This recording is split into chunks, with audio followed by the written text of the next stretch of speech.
Good morning, good afternoon, or good evening, and welcome to the International Obfuscated Sequel Contest 41st Anniversary Awards presentation. I'll introduce myself, Lennon Kurt Knoll, judge and co-founder, and joining us today is none other than the famous, illustrious, take it away, Leo. Introduce yourself. Yeah. Well, I'm Leo Brookes, former winner of the contest in the last millennium and a judge for close to 30 years already. And we also have with us the disembodied voice of Danny. Introduce yourself. Hello. Release your voice. I am here producing and clicking buttons and hopefully not breaking things in the background. So if you're new to this stuff and saying, what is all this IOCCC stuff? Well, it's a contest. It's actually the oldest running contest on the internet. And the goals are to write the most obfuscated, obscure C program under those set of rules, to show the importance of programming style in an ironic way, to emphasize the value of precarious code by use of negative examples. Also to stress C compilers with unusual code. It's not uncommon for some submission to break a compiler in various interesting ways. Illustrate some of the subtleties of the C language. Provide a safe forum for poor C code, and have fun with C. So what you will see, pun intended, is the winners of the 29th International Obfuscated C Code Contest. And I don't know, I would say, maybe also just before we get started with our first award, to give you sort of a general remarks about IOCCC29. I would say, and Leo, feel free to add your 2 cents worth, that the volume of quality submissions were near historic highs for this contest. Yeah, and the historic high was after a almost 5-year hiatus due to COVID. Yes, and another thing. So that 2024 hiatus, 2020 to 24 hiatus, we thought the reason why that IOCCC28, the previous contest, was that high was people sort of pent up coding thing. But this time, I think we had an increased submission volume and higher than usual submit qualities due to factors like improved web design, increased social media presence, authors building on ideas of previous contest things, and we do, by the way, appreciate our social media presence. I would acknowledge Lori Wired, who is a great friend of the contest and benefactor, and thank you. Welcome, Lori. You should check out her content because she does fun stuff, and I'm going to look forward to her review of our review of the winning entries. I also mentioned just one other thing is that that's new this year with this contest is that for each of the winning entries for IOCCC29, we will have a fun challenge. We call it a fun challenge. And sometimes the fun challenge is merely explain a constant. Sometimes it's write a variant of the program to do something else, right? To give you an idea about going more than just what does the program do, but how to do it and why. And some of the challenges are easy. Some of the challenges are very hard. And we'll see. Anything before we're ready to, any other remarks before we're ready to go, Danny or Leo, before we're ready to start our for first? me. Yeah, let's run it. All right. Well, in that case, I think what we need to do is bring in the first award, which is going to be the IOCCC Retro Space Award. Now, retro as in retrograde orbits, perhaps? Or? I just figured it was coming to us from the 60s. Or a backspace? Yes, that's true. Backspace, I like that. Well, I mean, I guess what we should do is find out who won the IOCCC Retro Award. So let's bring in the trophy.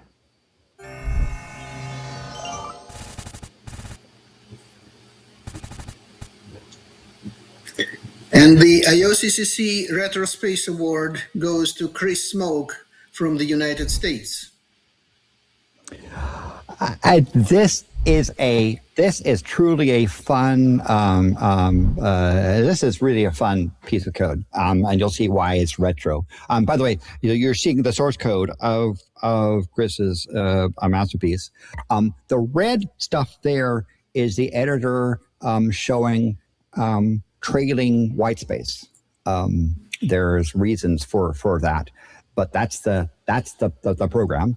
And if we look at where it goes, this is the other part of the program right there for that in formatted. So the winning entries have a try.sh script that you can run to see what it does. And so we're starting the try.sh script. And what we see is that first of all, we have this file, primes.dec. And what you see over here, if I can point out this stuff, this is a Fortran program. It's a Fortran 66-like thing. So that gives you a hint as to what might be going on. So we take that Fortran deck and give it to input, standard input of prog. And what happens is it runs. It prints the primes up to 100. So we have prog, which is actually interpreting Fortran and actually doing the execution. Now it's more than just a simple program. Here, for example, is a thing showing you the various logical operators that it can perform, the various Fortran logical operators. And when you run it, they all pass. It's showing you, for example, the various operator precedents of the expressions that are all fully there, and it gives you the correct values. It also has has a number of math intrinsics inside, and those are implemented and run and does what you expect. There's a whole bunch of also format specifiers. Fortran has some format things that are special, and we see that it actually handles a wide variety of format specifiers. And there's examples of the stuff. From C people they would do it as printf, but Fortran hits its sort of format things that are special to it. And of course, there's a whole bunch of control flows, go-tos, and do's, and assigns, and all that stuff there that are and the try-ifs. It does all that stuff. It works there. As we can see, it all passes and does really good things. Here is a particular example of various sort of quirks of the code, and we see that it actually again works and does correctly. Here is, and what you're seeing at the bottom of a larger Fortran deck, and this is a Fortran deck to look at moon and orbits, lunar orbits of the moon, from Earth to moon, and you see a bunch of stuff about position of the moon and Earth and distances and so forth. So it can do some real sort of computation. But even more so is it has a version where it can actually handle punch card decks, because anyone that does retro Fortran will remember IBM style punch cards. And what we see over here on this side is ASCII graphics versions of what would be punch cards. What do you mean by punch cards? Well, they're like this, right? This is the IBM punch card. The way it works is that the holes represent data. Each vertical column is a character. On the very top of the thing to help humans interpret these, the column of holes is the character that it represents. And of course, Fortran comes in decks that you typically take to sort it, you do a diagonal line, so if you drop them, you can have a chance to put them back there. But this is what a Fortran deck looks like, of course, rubber banded to try to minimize the chance of dropping it. And I say, as a retro, as a kid, as a child, as early as 1964, I remember sitting in front of just an IBM 029 card card punch, where the blank cards would go into this hopper here. You flip that switch, and the card would come down. This is where the thing's punched, and so you then go punch, punch, punch, punch, punch. And once the card is done, or you end the card, it flips up into this spot here. And it was hours of endless fun of a kid playing and enjoying various patterns. There was a very tactile experience. The card readers look like this. They were much more noisy machines. You put this deck into here in the right way up, and the thing would suck it through and load the each card into memory. This particular program that has been, that Chris did, was emulating an IBM 7040, a very sincere machine with lots of good switches and lights. That's one of those early computers, had good blinking lights. This is the blinking light things. And they're the back of the machine, and the core was all nice and wired stuff. So it's a very nice a machine, very sincere. It's not the fastest machine in the world, but it does do like this. Like there's a Fortran deck to compute part of the Mandelbrot set and then render it as graphics. So it can produce things that takes a little bit of time. Some of the try stuff, later try stuff actually can take a long time, up to 18 hours, because again, the machine was not fast there, but it was sincere. Here's another case of rendering the system here. And I will mention, by the way, that I am losing the refresh. I'm seeing it showing up on the site, but my refresh is not showing in terms of characters. So one of the things that was done by Chris was he gave us the deck for a famous program, and this program was to compute the space-time curvature around a black hole. So the Minutes 1979 paper was the first thing to do the computation of space-time around a black hole. It was initially published in 1978, revised in 1979. And what happened there, this is the forward thing. This is the reverse set for that. So basically the printing on paper, and this would produce the negative. If you do the very long computation, you'll get the much more detailed set in here. I unfortunately can't draw on the thing because I've lost my. Let me, David. I've lost Danny. Yeah, I've lost I'll fix that for you. In just a moment. One moment, please. The next and previous things were working, but the screen is not updating. Oh. 1 moment, please. Let's try. Should I try to reload?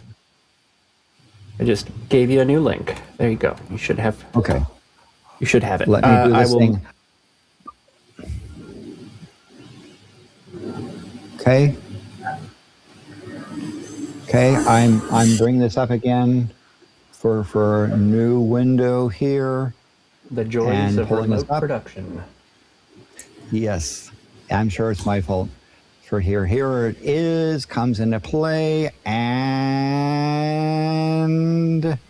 we're back. Yay! Okay, so I want to point out here. So this is the image that was closely matched Figure 11 of his 1979 revised paper. The black hole would have been around here in the screen, and showing you a non-rotating black hole where the stable orbits are 3 times the size. And so this was the first detailed computation done where people began to see that the black hole space warping really warped space quite there, and visually gave us our first thing. So it's it was a very important paper, seminal paper that is there. So there is a challenge, by the way, and the fun challenge is you've got this Fortran to see if you can generate an alternate version of the program that will support the Fortran read statement. So, marvelous program. All right. Is there anything you wanted to add, Leo or Landon, before we move on? No. Landon forgot to mention that the program actually parses punch card images rather than Fortran text.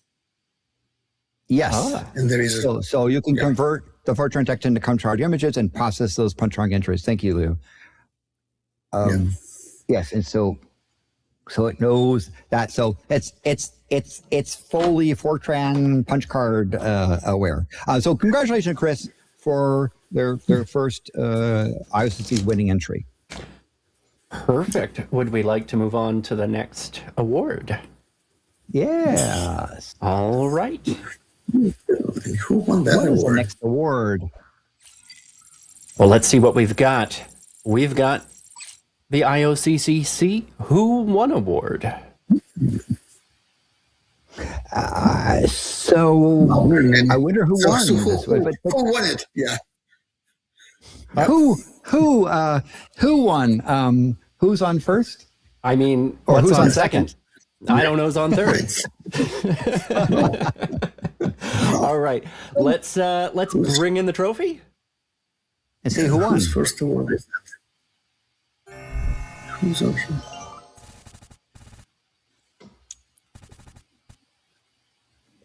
And the IOCCC Who Won Award goes to Jingpi49 from Taiwan. So this is a fun program.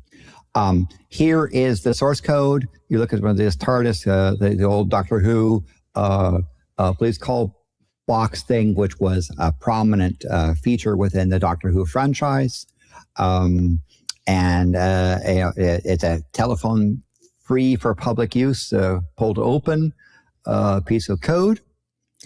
And if you watch what happens when you run the try script, this is what it prints.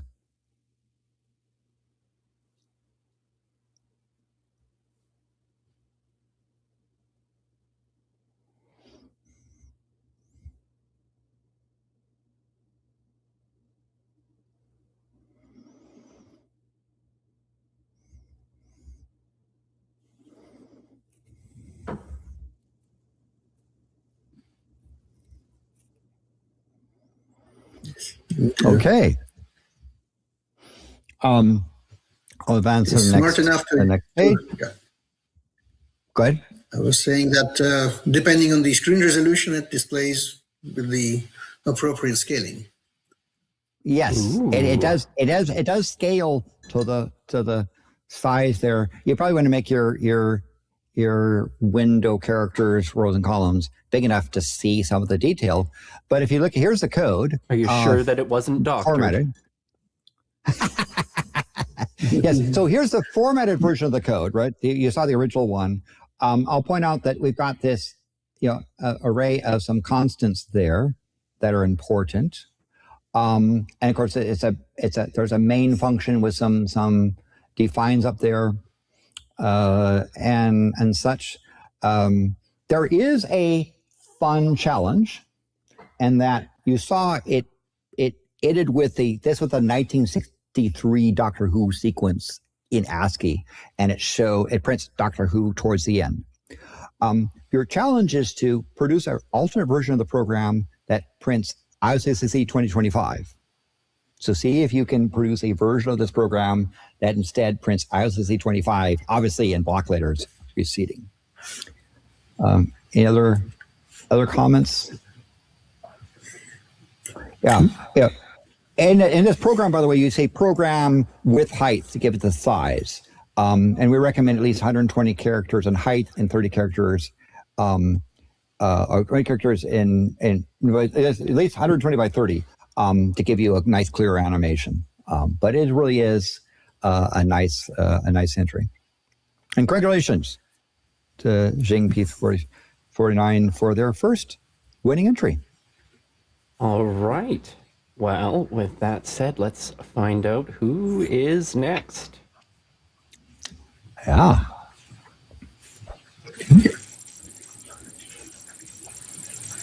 We have the IOCCC most likely to invade award. How- That sounds like an invitation. An invitation. But if we know that they're most likely to invade, do we know how that they will invade? And what they will be invading with. Yes. I don't know, We'll but see. we'll bring out the award and we will see how. Let's see how they did one.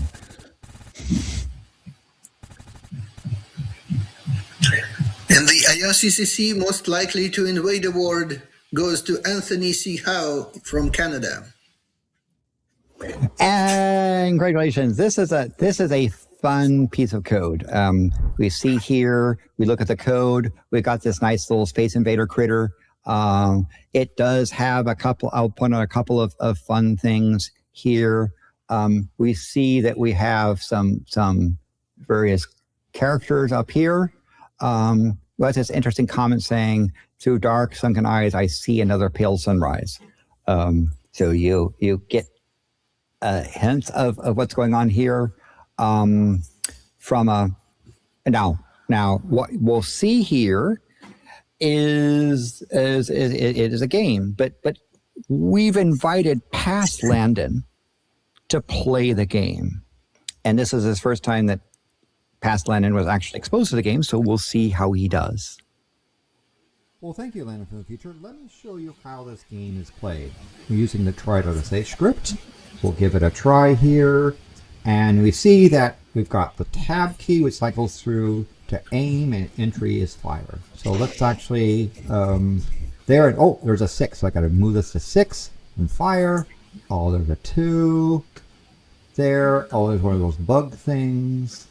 And then it could go to 3, and then go to 6. Not too bad, although they're kind of gaining on me. Oh, I got to go back to 3. It's the same when you have to cycle around there, but get to 1 and try not to overshoot. But like I did. Oh dear! Oh dear! Oh dear! Oh dear! Oh dear! That's kind of. Come on! Oh well. Oh, let me try it again. I can do a better job. Because it is got some random stuff to it. So there is 9. Oh, 2 in a row. That's pretty good. And a 4. I wonder if you can actually win, or is it just a matter of keep invading stuff? There's a 3. Oops. See, you go too fast. I got to get spaceship. Where's the spaceship? There's a spaceship. And then the space critter thing is there. There's a 5, a 9, 1. Hey, see, I'm getting the hang of this. Can you win? Is it possible to win, or are you just going to be invaded until you... See, you can kind of get the hang of this, but you got to keep on your toes. 9, 9, 4...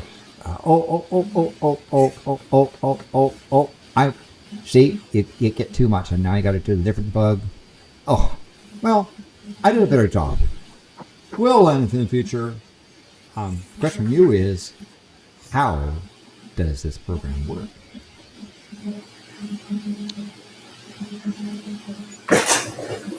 Let's see. Indeed. So here's the code formatted. What Pathfinder didn't realize was that you could fire into the set, and you didn't have to like target the front character, and such. But it was his first time trying and such. You could probably do better in this piece of code. I'll point out there is a fun challenge, and it is to potentially create an alternate version of this code where you can only target, so it'll be slightly harder, you can only target the invader in front of you, but you have a shift tab to go backwards. That might be an interesting, someone can create an alternate version that has the only target the front and shift tab to go backwards. That might be an interesting variant. it would just show you understand the code. But I think congratulations are to Anthony for their 8th IOCCC winning entry. Yes, congratulations. Is there anything else before we bring out the next category? I think so. As I say, I realize that people say that it's harder to see some of the characters on there, but we invite you to play it yourself, and so you can expand it as big as you want. All right, let us move forward then.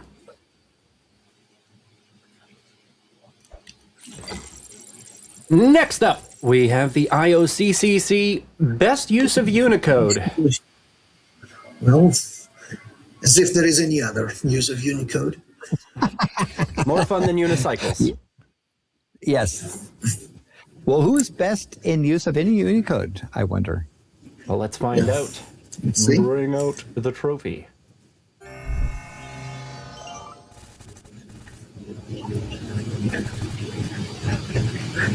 And the IOCCC Best Use of Unicode Award goes to Nick Craig Wood from the United Kingdom. This is a really fun piece of code. And this is what the source looks like. And we see that this source has this forth-like format to the thing. But as Nick says, it is a 20th century re-engineered on first principles, and he says second guesses of Forth. It has some interesting architectural features to it. I'll say in terms of deprecated state, a syntactic desugaring, has a unified number of things, compact output, process synergy. There's some scoped execution and C compatible identifiers that are part of this Forth language. When you play it, you get this, right? When you actually run the program, which is Forth, you get this basically this rotating ASCII Mandelbrot zoom in to a spot of the Mandelbrot set, which is fun, and zoom out again.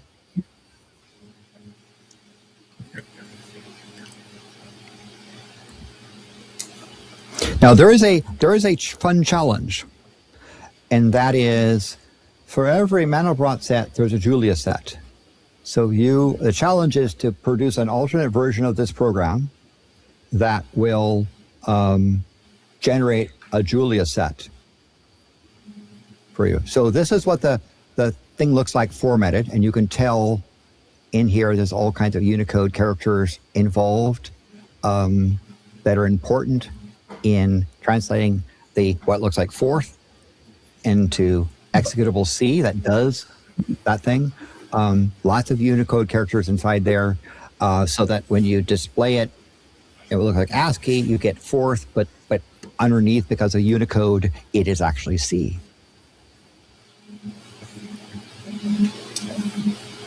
Congratulations. That's another first-time winner. Yes. So congratulations, Nick, for your first winning entry. Again, a fun piece of code, visually looking like Forth, actually is Forth in a 21st century version of it, and has some number of fun things you can explore, as well as see if you can produce a version of it that does Julia set. All right. Well, let's find out what's next. We have the IOCCC Most Likely to Count Award. I think this entry counts as a winner. Oh, it counts as a... Well, that's good. Otherwise, we wouldn't be giving away this trophy.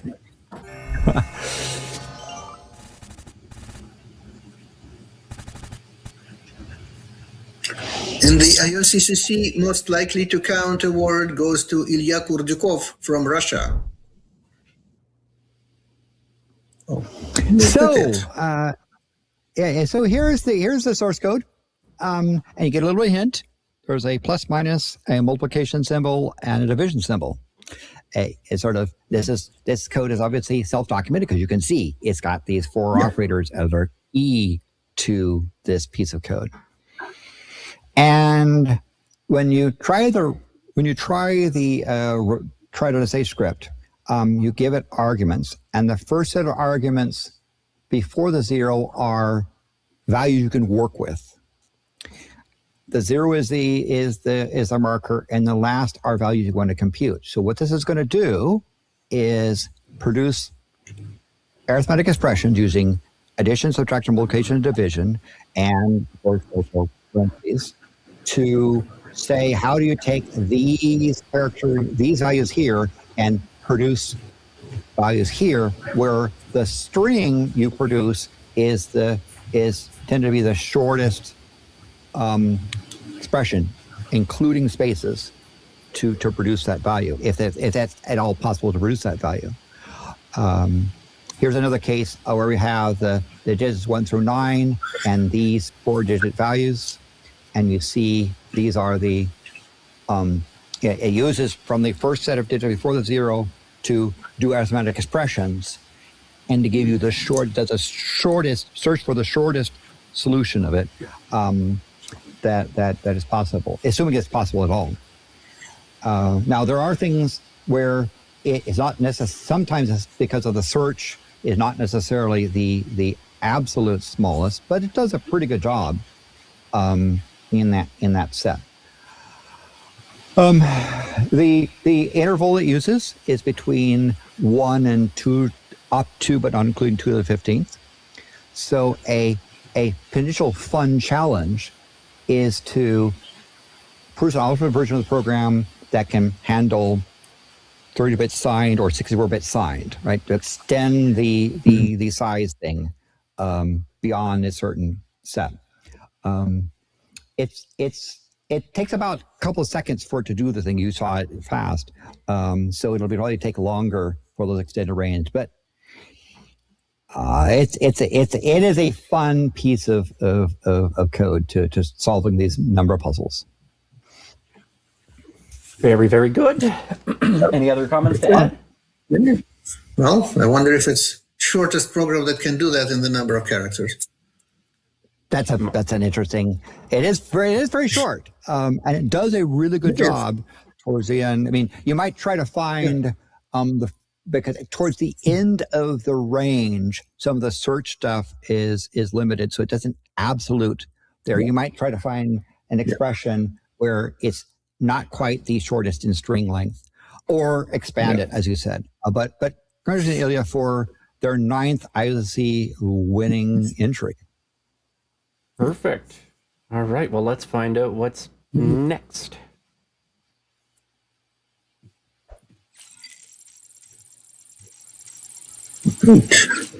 We have the IOCCC IMO Award. What does the IMO stand for, I wonder? Oh, well, in my Let's opinion, find out. this is a good award name title. I think this is, but that's my opinion. I don't know. What about you, Danny? I, in my opinion, it's perfectly acceptable that we bring out the trophy. Sure.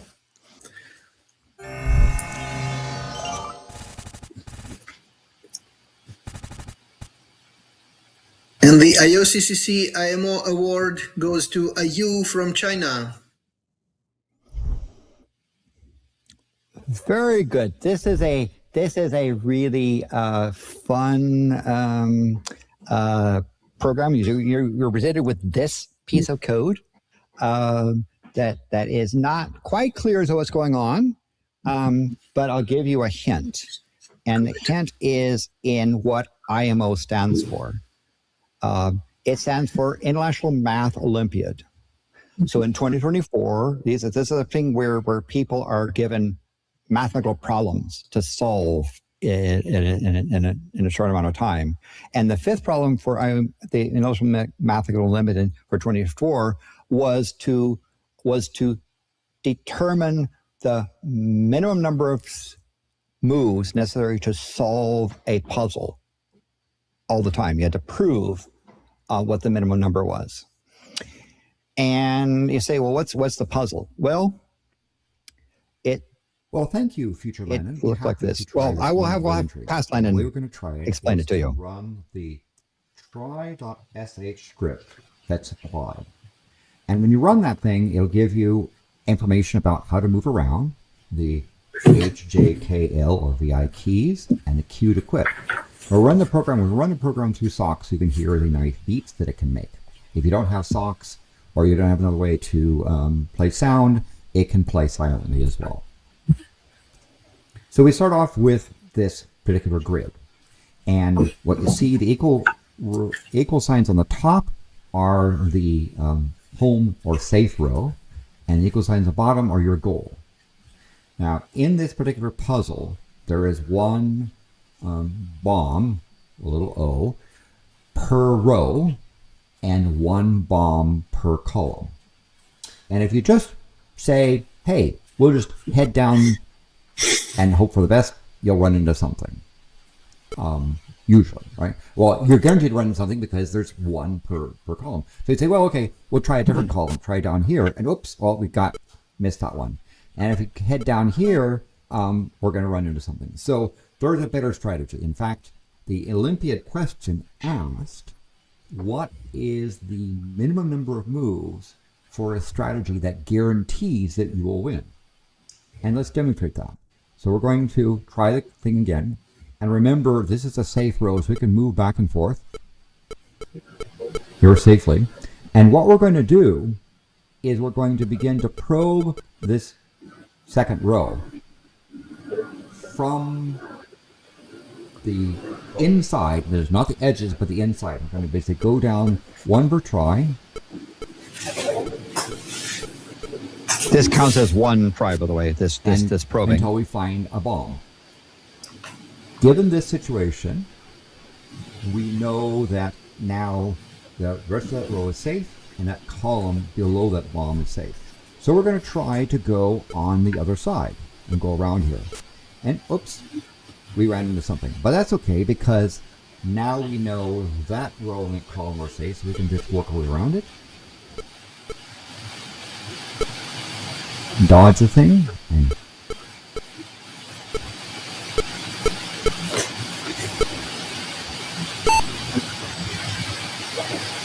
and yay! And that's how you play the game, and that's a hint to the strategy. Now, there is other aspects to that strategy than just what I demonstrated. There's corner cases you have to work out, but that should give you a hint as to the direction of the proof. So, back to you, Future Lennon. Well, thank you, Past Lennon, for showing us that game again. And I'll point out, by the way, that again, the idea is you have one bomb per row and column, and you start at the top. You got to get to the bottom, and it turns out that you can do it in 3. But the challenge is, can you prove that it's 3? There's some corner and edge cases. We just gave you one example of that. A fun challenge is, you notice that we generated an 11 by 11 grid. Produce an ultra version of the program that can do 12 by 12 or larger, up to some reasonable limit. That's going to require you to understand that code and to produce something that will give you a slightly larger. You just can't increase the constant because things will happen. So marvelous piece of code.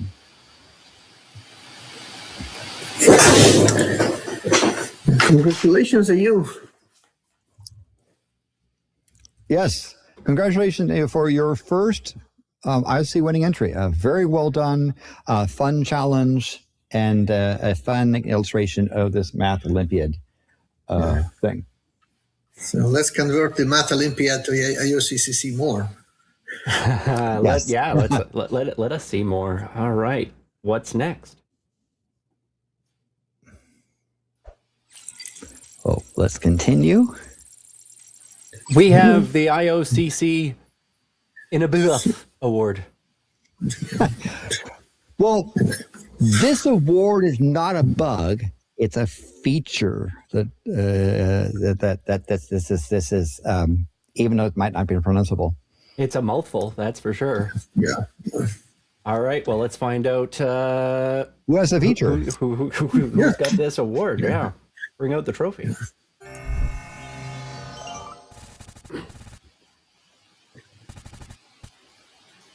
And the IOCCC INABF award goes to Don Yang from the United States. And Don has a really nice anime character here as source to give you a fun bit of code. There is a challenge, by the way, and the fun challenge is you'll see up here there's a constant 114 in the source code, and the fun challenge is to explain the purpose of that constant. And answer a question: is there another constant value that could be placed there so that the program without affecting the program's functionality? Now, if we look here, what we'll see is when you run the program and you give it prog, we give it hello world, it will produce a C program. Now, this C program, when you cat it, has some weird stuff in it, right? You don't need to see the details, but trust me, when you run prog with hello world, new line, you'll get some C code, which when you compile the C code that the program produces, guess what? It prints a bunch of warning messages. Well, instead of just throwing out those warning messages, if you cat the warning messages back to the compiled program, so prog hello world produced a C code, which you compile the C code, it produces warning messages. When you compile the program and send the warning messages to the program you've compiled, it will print hello world.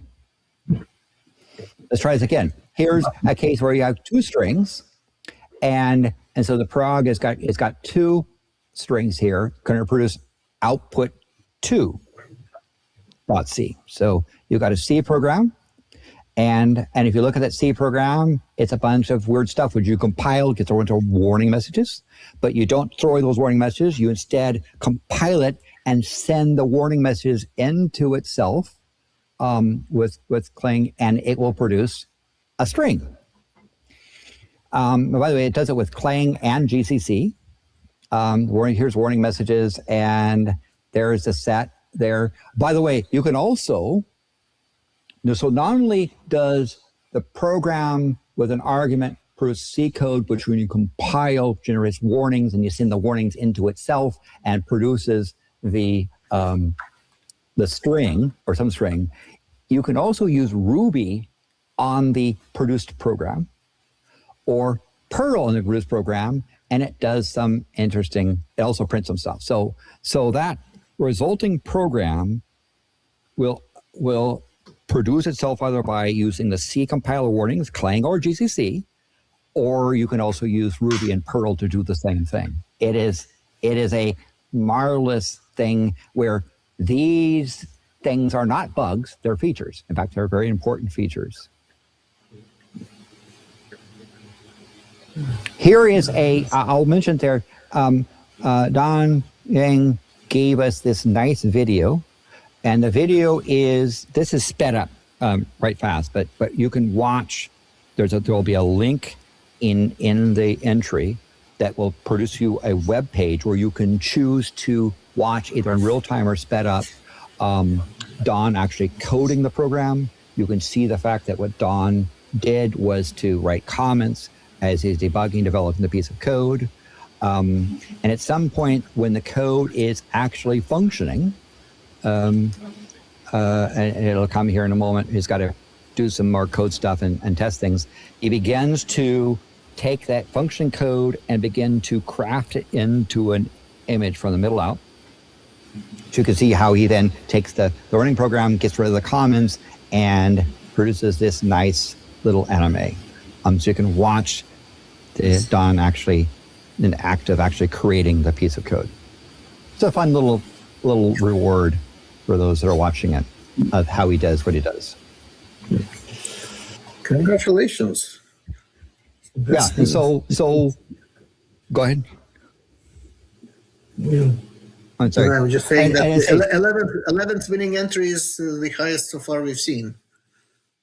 Yes. So definitely there for your 11th IOCCC, a prolific winner of C contests. Again, the challenge will be to take that understand the purpose of that constant 114, and also see whether there are any other constants that could be used there that will produce the same functionality. Congratulations on really, really fun piece. Really fun code. All right. Let's see who's next. Yes, as Lori's mentioned, that's good training to not ignore compiler warnings. They're important. So, next one is what? IOCCC most magical word. Which is the word magical, or is it a magical word? Abracadabra? Or IOCCC, I guess. Yes. And the IOCCC Most Magical Word Award goes to Dong Yang from the United States again.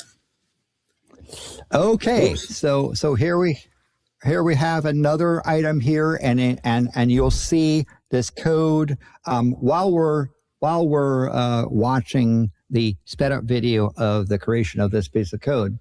I will point out that there's a fun challenge, and that is to produce a version of this program as a standalone program that outputs a bit stream, and to compare this bit stream to the performance of gzip -1. That's a hint as to what this thing is doing. So here is the code having, again, he didn't type this fast. He's good, but not that good. This is a sped up thing to see the program that he created. And you say, what does it do?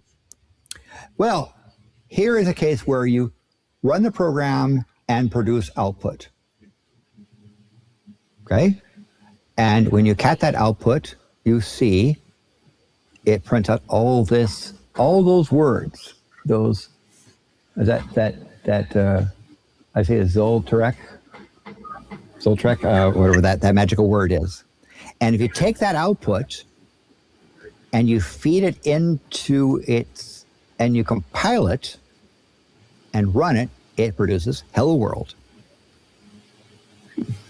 Now, here's a case where you say echo, yeah, into the program. It produces another piece of C code that when you look at that C code, you have that magic word printed again with some other line spacing. So you say there's something going on there that's important. And if you actually compile that, you get yeah. Now you can take the programs that you have produced and cap them with the program and produce a compound version, which when you compile that will give you both. So you were able to concatenate both programs into one piece of code that you compile that will give you your original strings. Here's a case where you echo IOCCC into the program to produce some C code. And this is what the code looks like with all these little sort of Zs there.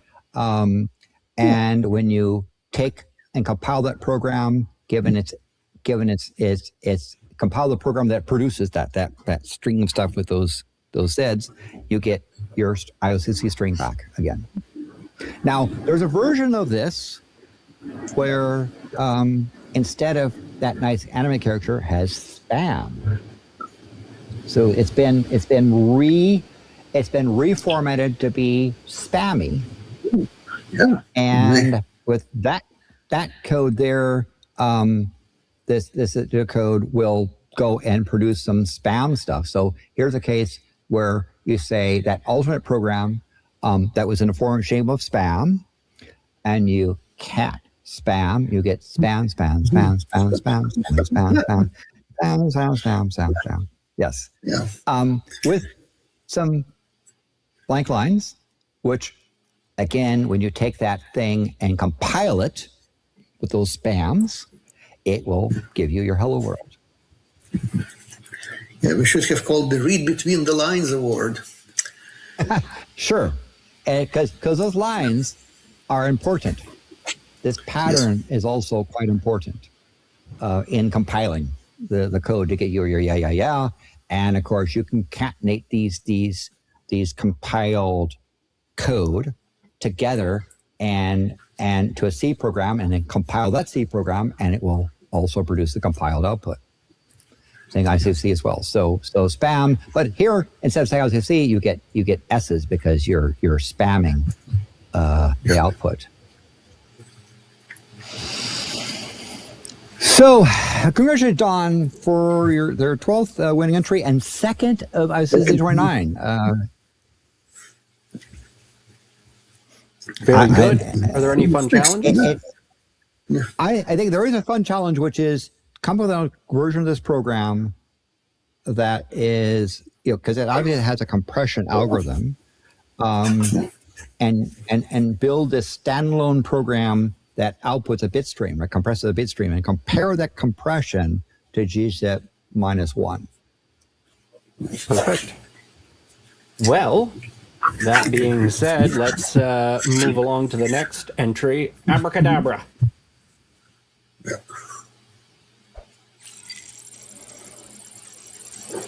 And we have the IOCCC Most Likely to Shock Award. Oh. It's not shocking our... I think, I hope it's not shocking our sensibilities.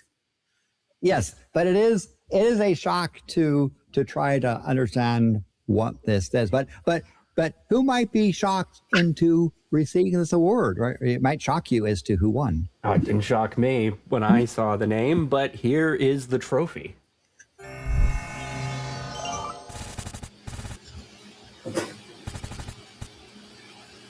And the IOCCC Most Likely to Shock Award goes to Yusuke Endo from Japan. And here is the fun piece of code. Here it's a very zappy. That's the code. That's the entire piece of code. And it is an impressive piece of code here. And let's see what it does, right? If you end up running it, you get this pattern, this discharge pattern from the inside out, and you can run it again, and you'll get a different set. If you sort of, and this is what this is in honor of is this a scientist, Lichtenberg, who was one of the first people to sort of describe dielectric breakdown of electric field that builds up on insulating material and then finds random weak points and boundaries and produces discharge.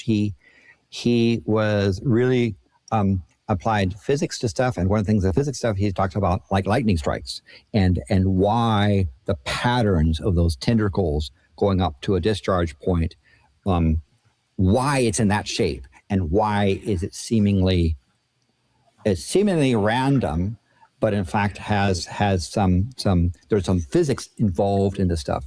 And give you another idea about this Lichtenberg, here's a case of a lucite block. And what happened with lucite block was an accelerator was used to embed into it, electrons at very, very high energy. So you had a elevated charge inside this lucite block. At the bottom, a ground point, a ground rod, actually an ice pick with a grounding strap, was touched to the bottom of it, and the interior of it discharged. And when the current goes through lucite, it turns it from transparent to translucent, and you get this nice Lichtenberg type patterns there to show you the discharge there. And so Lichtenberg was able to describe the physics behind this dielectric breakdown, and so this code that Indo produced does exactly this. The center, there's a breakdown, and it's doing the physics of building these lines. It's using the ASCII graphics for both color and intensity to show you the sets in that small piece of code. Doing real physics and current flows there. There is a challenge, and that is so this Indo gave us a really nice monochrome amber yellow discharge.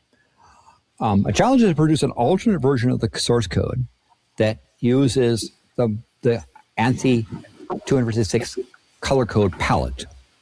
Of the palette where the color, the spectral color and brightness represents the charge intensity. So turn it from a monochrome to a colored version of that. See if you can produce an alternate program that accomplishes that.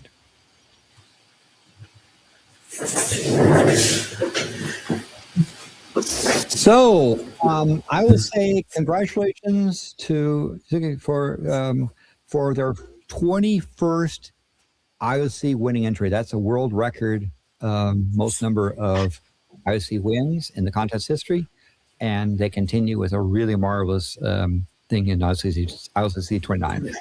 Other comments?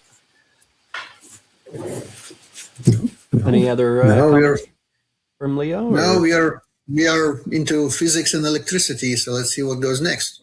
Let us see what goes next. Yes, indeed. We have the IOCCC Most Likely to Dazzle Award. And so you thought that they dazzled by just the previous winner. Wait until you see the dazzling award. Well, let's bring out the award.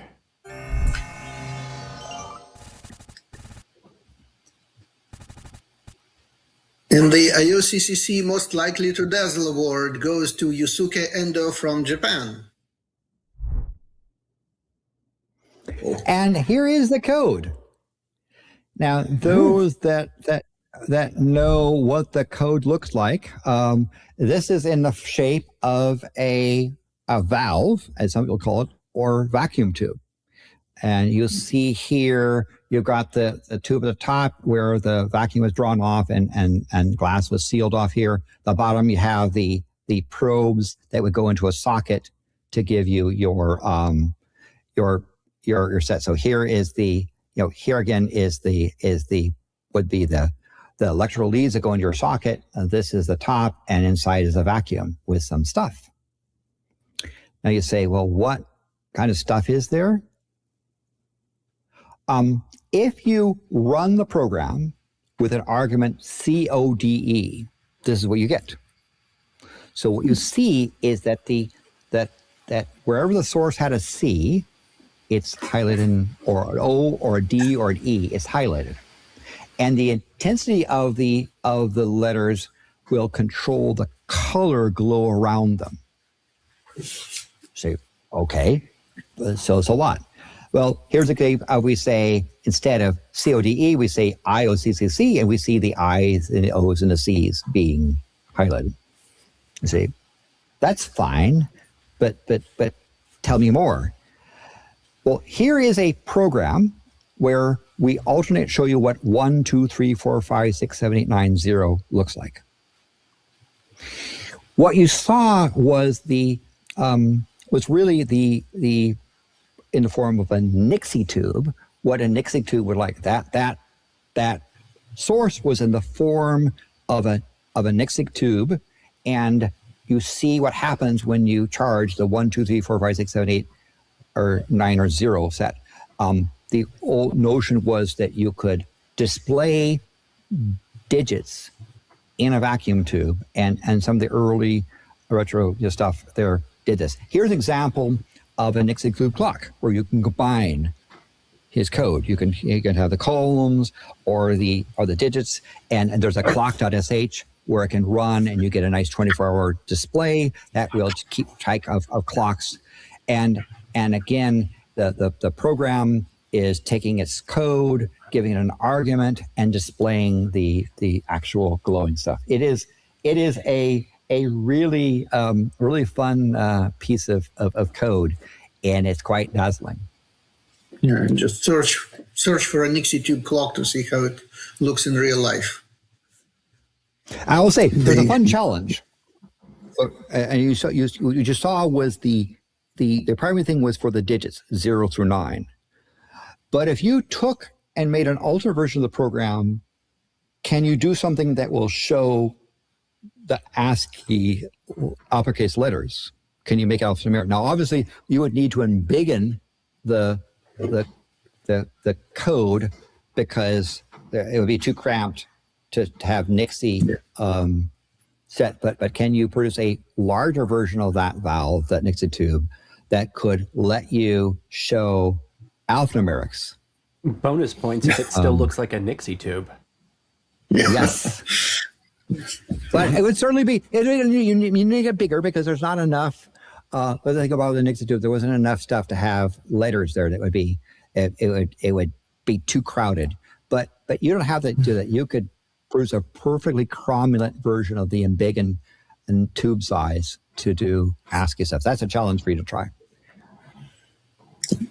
Well, since we have probably embiggened Yusuke's ego just slightly, we should challenge with them. Yes, we should. That they have their congratulations for their 22nd winning entry, and second of IOCCC29. Absolutely, a record. So let us continue to be dazzled and move on to the next award.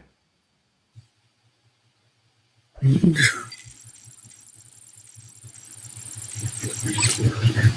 IOCCC Most Soothing Award.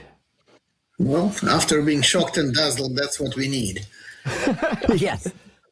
Let's see how we soothe it. But I don't know, Daddy. What do you think? I think that we bring out. Hopefully, they will be soothed by winning this next trophy.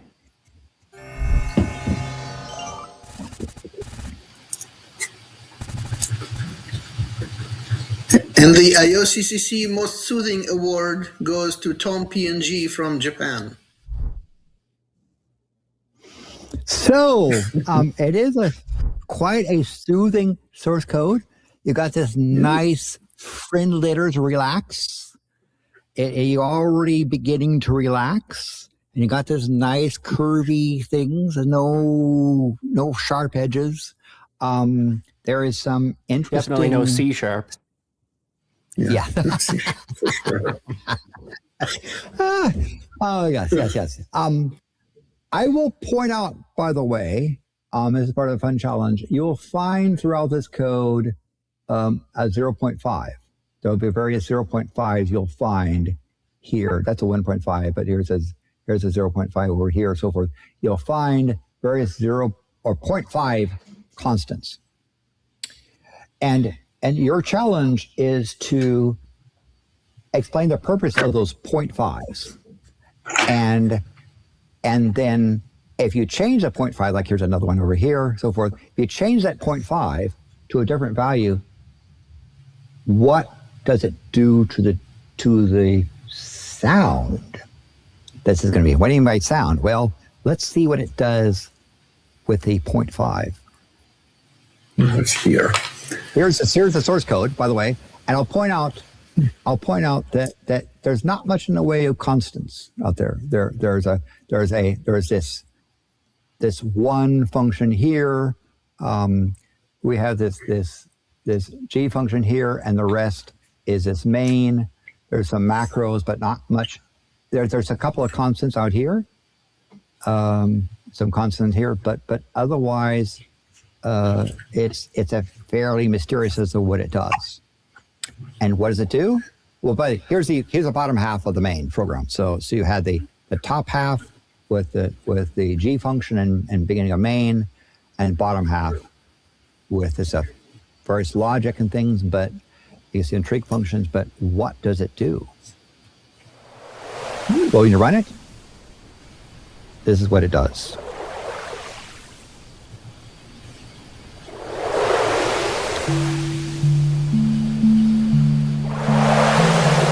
It starts off with a couple of bubbles, layers them on top of each other.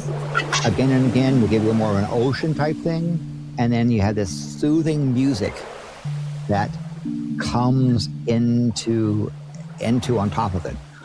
All being generated by that program. The layering of the bubbles starts off building bubbles that pop and then laying on top of each other to build the ocean-like thing, and then adds this wonderful little sound thing that's quite soothing and relaxing. Quite soothing indeed. So see if you can figure out what the 0.5 is, constants are in that source code, and describe what happens when you change that 0.5 constant to something else. Well, congratulations for winning the second time. So we're looking for more. Yes. Well done. Well done, Tom B&G. Well done. Well done. And yes, that people asking, you will hear it again. Yes, indeed. But you will hear it again, and we'll explain that. Or should we do that one? There's been the request on there. Could we go in, kind of go back to do that one thing for the entry again, because they wanted to hear it? Yeah, we can, without anybody talking. Yeah, let's relax for a moment more. Give me a second.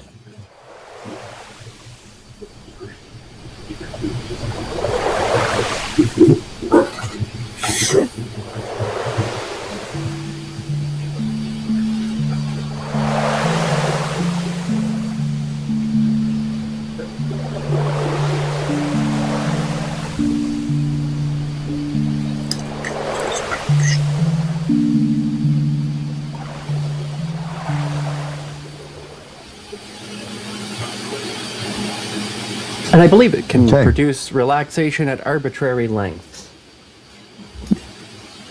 Yes, that was just a short example of it. There. Well, now that we're all thoroughly relaxed, let's find out what we can be excited about next. Okay. Let's continue. And we have the infamous IOCCC Best One-Liner Award. This is a very traditional award that's been awarded a number of times. It's one of the few that we often repeat. But it's a good one-liner because, everyone needs a one-liner, some liner fun in your life. All right, well, let's see who's going to win the best one-liner this year.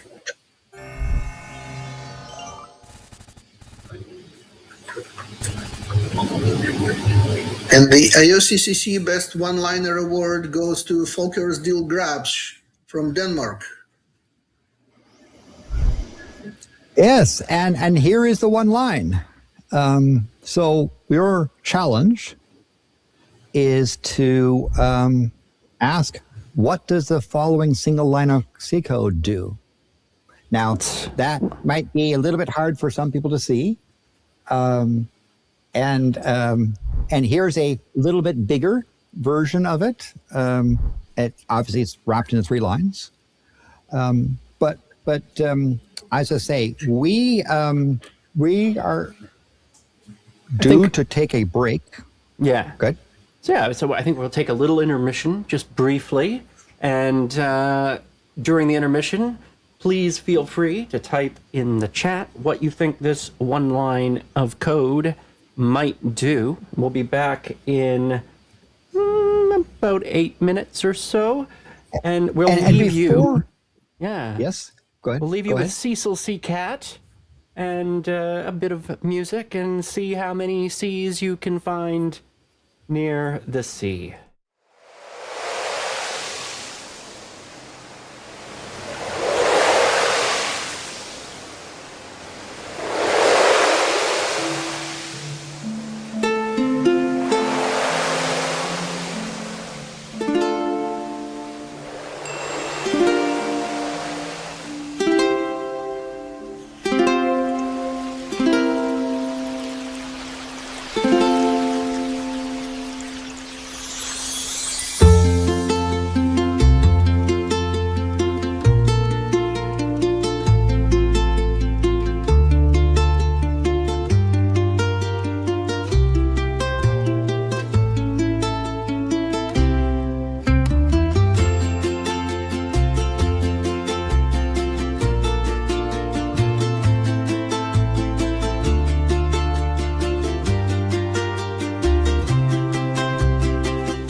Yes, we are back. I had time to refill my most sea-appropriate drink, coffee, No. because if it was Chardonnay, it wouldn't be doing very well. Yes. By the way, I want to apologize to the looker. It is correct on the website. The country code should have been Federal Republic of Germany, DE, not DK. That's a typo on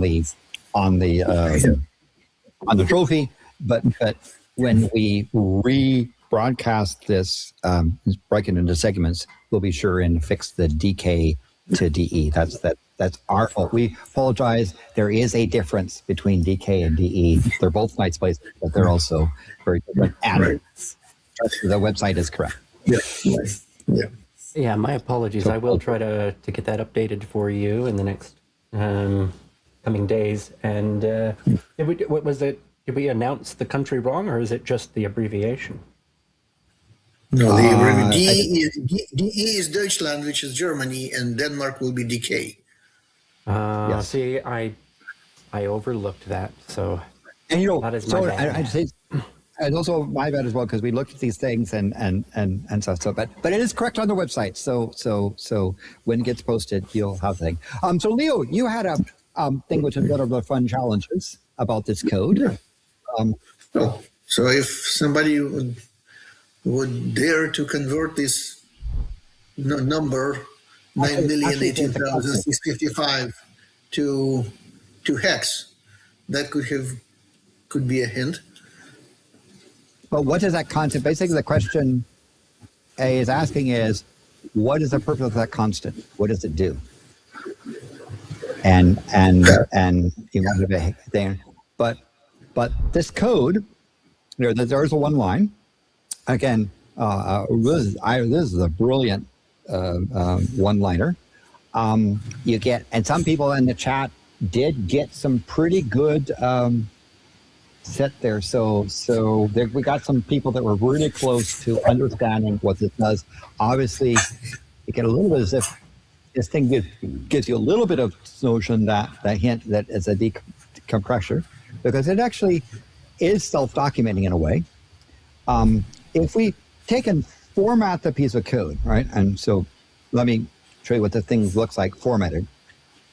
What you see is you got some variables up here, including that magic constant and its array. And essentially it's a main consists of a single for loop.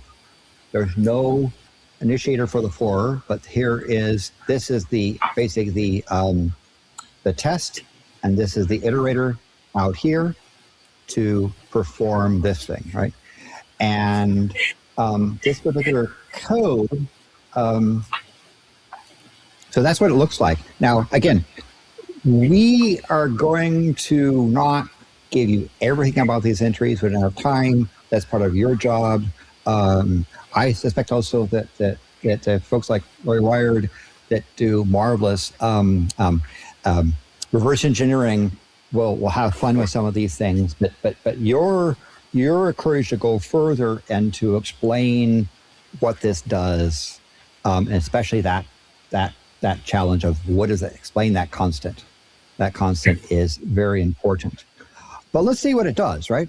So if we were to echo 100 ASCII spaces and run the program with 14 arguments, I say, why 14 arguments? Well, if you looked at what the thing does, it only basically pays attention to what is argv, or the argc, the count. So you give it 14 arguments, so kind of basically give it 14 arguments, it will produce a compressed file that, if you look, will be smaller. So there's 100 spaces being compressed down to 19 spaces. Now, what's even more interesting is that prior to the 5.0 release of ncompress and friends, there was a bug. This bug was discovered, and this program illustrates that bug, so that if you try to have a uncompressed prior to their 5.0 release and attempt to use Zcat, it will fail. That's not a bug, that's a feature, right? So you can tell whether or not your Zcat is actually fixed if it can actually decompress what Volker's code, one-line code does. So one-line code is actually correct, and it allows you to test whether or not had this actually been a Zcat, which was if I'd released or better, it would have given you back your original 100 spaces. So I think a really fun one-liner. It's small enough that you could go through the work of understanding. It'll give you an idea about what decompression algorithms are like, and get a chance to challenge what that particular constant is. And the interesting thing that there was a one-liner decompress or uncompress program, and Back in 2019. yeah, In 2019, yes, and by the same author. and the challenge was to, if it's possible to make a one-line compress. So here it is. And it is. And so did a one-line compress of that thing, obviously sacrificing the compression ratio, but it does work. And in fact, it works better than the pre-Fido thing by doing it correctly. So Right. congratulations for your third writing entry. Again, we apologize for the wrong country and flag. It is going to be corrected when we resegment it. Our apologies on that. Yeah, Congratulations. I'm gonna blame Cecil Really- Cat. I assume they just walked across the spreadsheet or something. And I don't know. Yeah, and then they hit the K rather than the E because cats. But I hope you found a number of C's. The seaweed. Did you see? Well, German cats start with K. Well done. But yeah, congratulations. Apologies for the wrong flag. It'll be corrected. And again, this is a one-liner to pay attention to and try to deconstruct it down to its elements. Well worth it. Okay, well, perfect. Let's move on to the next award.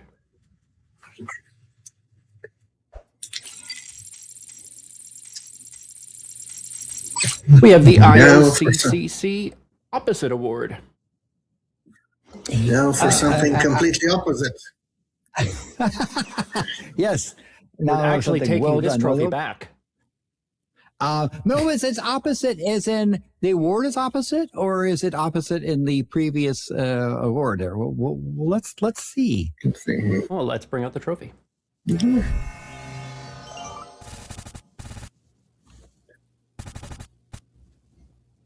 And the IOCCC Opposite Award goes to Cody Boone Ferguson from the United States. And here is Cody's fun source code. We have this pyramid of source, and on balance on top, I called this section here. Maybe this is like a coding table that CSC Cat might climb around on. Maybe a display desk on there, balanced precariously on top of this code. I don't know what was your interpretation of that. That's Earth. Let's see. And it has this comment saying, "I dare you to kind of tweak map of our flat square Earth." Interesting. Well, So that's a moving good choice. forward here, this is what the source code looks like formatted, and we have these sort of constants, and then this section here, which is this main there.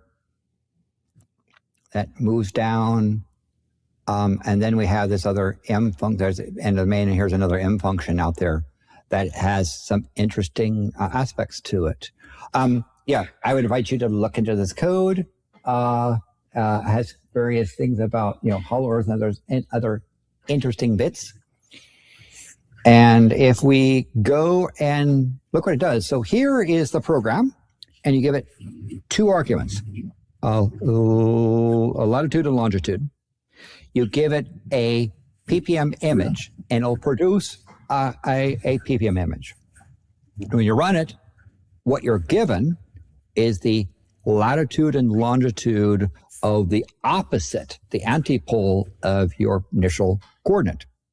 So if you want to look at what it produces, here's an example of this thing where you've got this equal rectangular image, and here is the coordinate, and here is the opposite.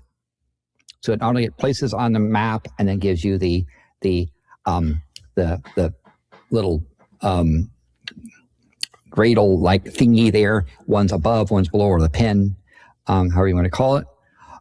If you, for example, give it the opposite coordinates and run it on the Earth, you get the opposite. So here you're in China going back to Argentina. There's many examples in this try to sh script. One of them, of course, is the coordinates, approximate coordinates of the center of the Chicxulub impact or asteroid that impacted off the Yucatan Peninsula some 66 million years ago, and that led towards the demise of the dinosaurs. Now, you're given this map of today's Earth, but had you looked at the map some 66 million years ago, you would have found that the Indian subcontinent, not having plowed into Asia and created the Himalayas, would have been down here closer to this antipole spot.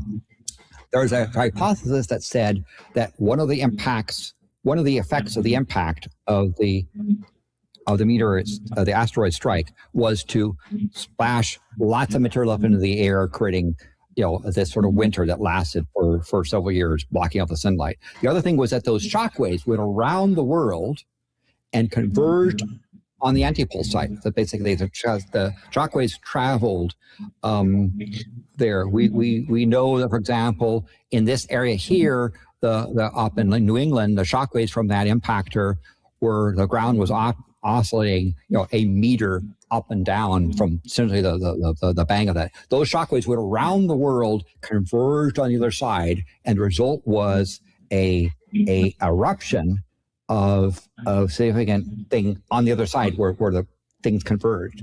There's a hypothesis that said that some of the Dedekind traps, the extensive volcanic traps, were either enhanced or induced into a major eruption, which put further material in the southern hemisphere into the thing, further causing the demise of the dinosaurs. So that's a model. But here's a case of showing you this stuff. There's lots of other little things I invite you to look at on a try.sh. One of them, of course, is this flat Earth thing. So those people that have an incorrect view of the world, here's your sort of flat Earth sky thing. That if you try to then do the coordinates, you get silly, ridiculous stuff because obviously the Earth is not flat; it's a sphere, and this gives you an illustration to show you that flat Earth doesn't really work. There's also, if you take Brian Wesley's 1992 entry, and you can use it to validate the code. It was an ASCII map, and so you see here the coordinate, and you give it the opposite coordinate. You can see here for Argentina. So you can use this 1992 entry to validate Cody's code, which does work quite well.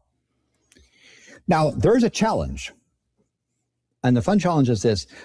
What you saw was equal rectangular images, and it using equal rectangular map to put points on it. There are other projections. There's Mercator projection, there's polar projection, and so forth. Come up with an alternate version of this program that uses -p projection to have it do the antipoles for a different projection. So see if you can come up with an alternate version of prog.c that would allow you to do a -p projection for some values of various projections. But we need to congratulate Cody for their 6th IOCCC winning entry. Well done, Cody. And for an alternative challenge, if you happen to be a flat earther, produce a working model.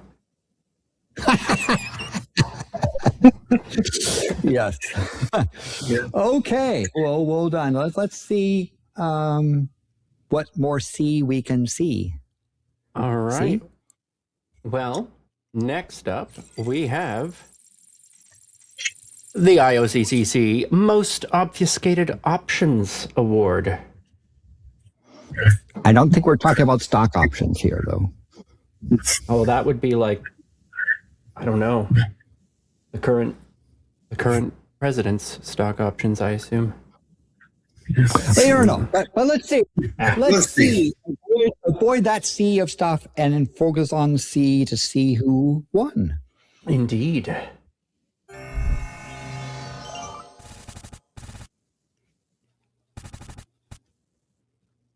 And the IOCCC Most Obfuscated Options Award goes to Matt Pepperell. Of the United Kingdom. Thank you very much. Here is the code that we see here. Let me click on this. When I see code, you can see it has some functions of this encode decode stuff there. And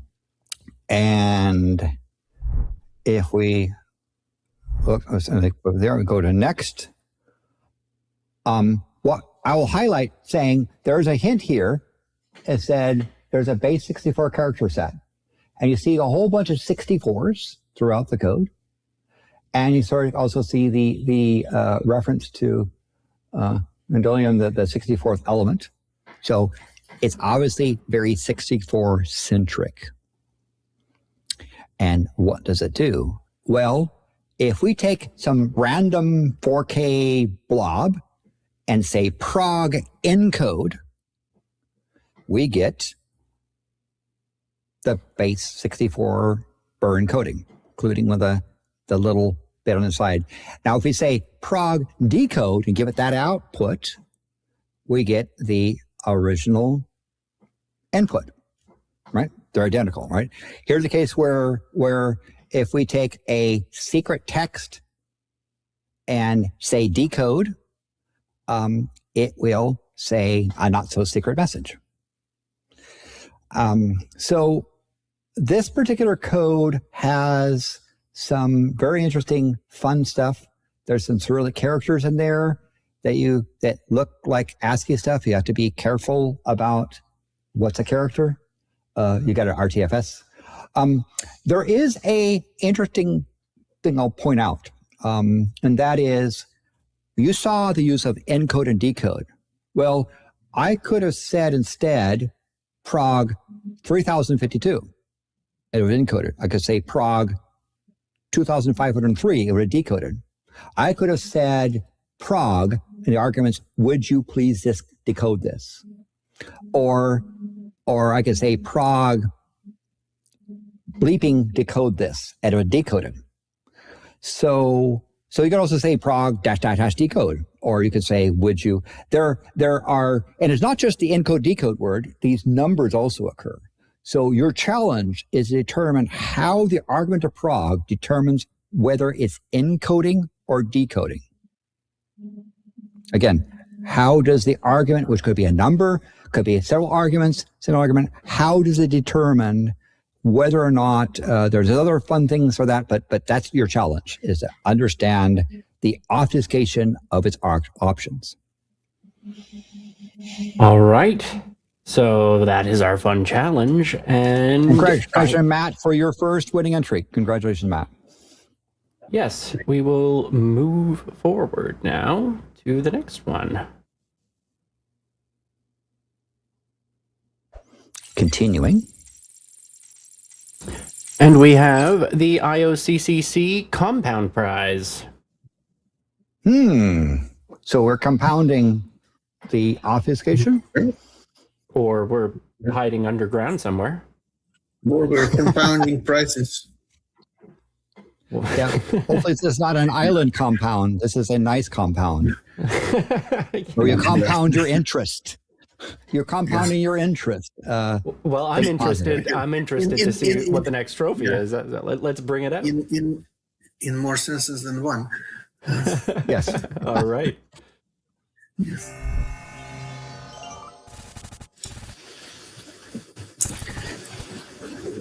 And the IOCCC Compound Prize Award goes to Don Yang from the United States. So here is Another anime. another thing, the anime, and I will point out this is while we're watching it's sped up. Don actually code the program and turn it from a working program in anime. I will say that this is a very compound program. This particular program does slash, that is removes a line out of input. It does head, it can do tail, it can chop lines out of it, and also it can end up determining whether a number is prime or not, all within the same piece of code. Now you'll see it as again, there'll be a link in the entry where you can watch it in real time or sped up. This is actually greatly sped up to watch how he actually took the piece of code and then got it working, and then got it to the point of building this nice particular anime character kind of from the middle out, using all of the code. And there it is. But in addition to watching it done, let's see what it does. So if we have the program and we just type prog, we get a usage message saying prog line number. So let's say we say prog 2, and we're going to give it the input of the sequence 1 through 5. So we get the lines 1 through 5 and say prog 2, what happens? Well, it gives you the input minus the second line. It's chopped line 2, where it starts, as all good C program, with 0. If you say prog minus 2, give it the sequence, what happens is that it does the second to the last, not line 2, but line 2 from the bottom. Now you can take that program and have Ruby process it. And the result is you get a same thing, prog.c, give me a line number, right? So you say Ruby C2. When Ruby does it, you get the sort of the from the second line down. You say Ruby C minus 2, you get the up to line 2. Now there's even more so. Let's say we take the program and we say, okay, we're going to do prog, pick a number from 1 to 41. We pick 25, say prog 25. We feed it itself. So it's going to act like prog 2, but for prog 25. And we produce a pretty thing program called prog.head.c that gives you a clue what's happening.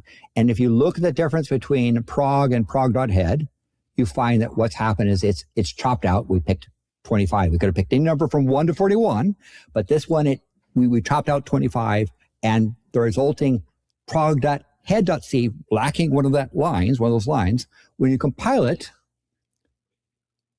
and run it, gives you the usage message. And when you say prog head 2, it does the first 2 lines.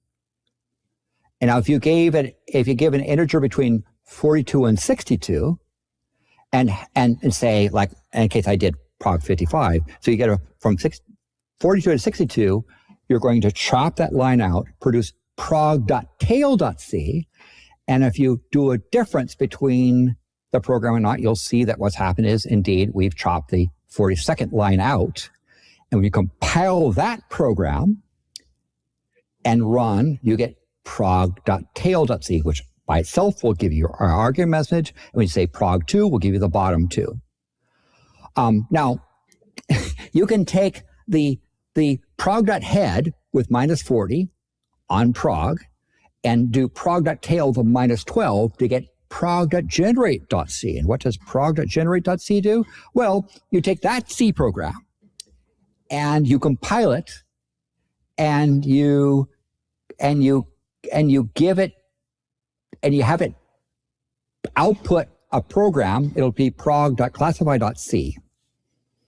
Now, if you give that program an integer between 1 and 99999 inclusive, it will and run it with that argument. Again, what you've done is you've taken program, the original program, you've taken a number like 1297, you've given it as input prog.classify.c. It outputs another C program, which when you compile that program and run it, will say prime. So here's a case. We'll take and we can actually run the program, and if you look at the bottom of the line, you get a clue as to how it does it. Now, if you get another number, here's like, for example, 2222, again, the original program, with 222 as an argument, given the prog.classify.c, which was done by that head, tail, choppy bits, to produce another output, which when you compile that program, another C program, will in turn and run it, will say composite. And of course, you look at the tail, the bottom line, you see it actually produces. So when it built a program, it produced a C code that will run composite. And so not only that, you can have Perl on the original C source, and it will print out a small character. You can also have BF, so it's a brainfuck program on the original source. It also print a character. Now I see that those are small. This is what it looks like expanded. So when you say Perl on the original source, you get a nice little scissors. And when you say BF, you get an ASCII scissors. So it's a slash, it's a head, it's a tail, it's a chop, it's a prime tool. It produces code which compiles that does things that end up It's compounded in more ways than one. So a challenge we have for you, a fun challenge, is to produce an alternate version of that program that will allows you to allows an integer somewhat larger than 9999 to be tested for formality, right? The program with all those stuff works only on the numbers 1 through 9999. Come up with an alternate version of the program that still functions, that can give you a slightly larger primality testing range. It is compounded in an amazing set of things. It's really impressive stuff. So, congratulations to Dawn for their 13th winning entry and IOCCC29 hat trick. Yay! Hat trick. Imagine. Yeah. Yes, imagine we're at the obnoxious hockey noise. Well, yeah, that thing, and people throwing hats onto the ice and so forth. Congratulations, Dawn, for your 13th entry, a nice prime number, and your hat trick. Well done. This is, again, folks, pay attention to this program. It is compoundedly obfuscated. Well done, Don. All right, let's take a look at what we have coming up next. Okay. We have the IOCCC consistently constant award. Or constantly constant. At least if we're consistent, it's constant. I'm consistently saying constantly constant incorrectly. But it's constant. At least you're constant about it. So that's true. So that's the case. Yeah. But C has constants, and there's C's there. So what does the IOCCC award go to? Well, let's bring it out.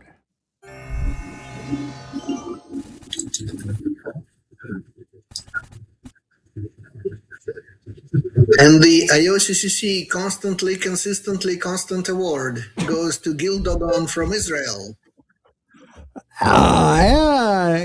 Gil's code looks like this.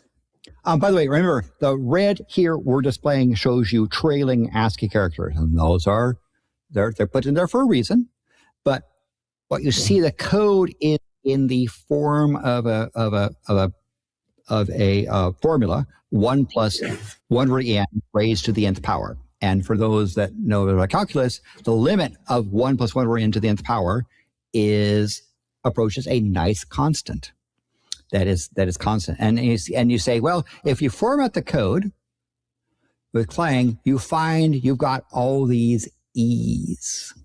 Now I'm gonna draw your attention to some of the things. One of them is that this thing only has one variable. There it is. Let me get a better one here. I'll do this thing. Has only one variable. There is the variable there. It has only one variable, a pointer to E. And in the for loop, so it's a single program with a for loop. In the for loop, you Cialloc E. So E gets a part of the for loop, gets initiated, and then there's an iterator and a test. It's E stuff. Now I'll point out there are two important macros. So in addition to the single variable pointer to an integer, you have a macro capital E, which is printf, and F for char. So for example, if you look right here, what's happening right here is capital E printf. The first argument to printf is a pointer to a character, or pointer to a string. So this is going to be a printf of something. And again, all we have is a pointer to an integer, Cialloc, and printfs. That's it. You don't see any other constants. You would say, well, E is a constant, but that's a different constant. There's no other, twos or threes or so forth. That's it. What does this thing do? Well, if you run the program and look at the first 20 lines, you get the decimal digits of E, 2.718, right? So this program prints out a decimal approximation of E.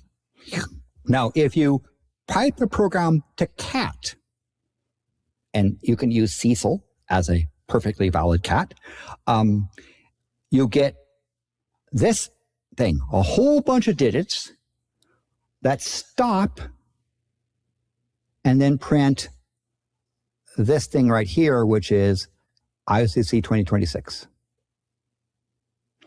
Now, let's let Pastlanen explain another quirk of this particular Well, this program is very interesting. If we just run the program and send its output to standard output, we get a bunch of garbage. In fact, you heard all the little beeps and so forth. But instead, if we have the program write to cat, which sends an output, we get the digits of E followed by IOCCC 2026. In fact, if you go back and look at what it did with straight to standard output, you do see the IOCCC 26 being written at the very end, but with lots of garbage. And you might say, well, it's just the output is hiding the control characters. But we do a cat minus V, we find no, there's no control characters. So one of the mysteries is, why does the program, when writing directly to standard output, give you garbage, and piping it to cat, the sum of the digits of E, followed by IOCCC 26? Well, thank you, Pastlanen. That's one of the challenges. So one of the challenges is to explain the last line, that IOCCC 26. Where is IOCCC 2026 coming from? Why does it print the number of lines? And then explain why, if this goes to standard output in a number of environments, or maybe there's different environments where it does it differently, but the environments we're looking at, why you get garbage, you have to pipe it to cat to see it. There's some magic going on. Again, all we're seeing is allocating of an array and printfs with no constants. The program should be given to various AIs. You can ask to figure it out. Yes. yes. You might, send it to some of these so-called AI things to see what it thinks it's doing. And ask those questions. I suspect that a human will probably have to solve these 4 fun challenges. explain why it only prints a limited number of digits, explain where the IOCCC 2026 comes from, see if you can produce an alternate version of the source code that prints IOCCC 2025, the year that it won, or the contest, I should say, and then understand this pipe to cat, pipe to standard output stuff. Perfect. Great. So, that being the case, we have more awards. So let's see what's next.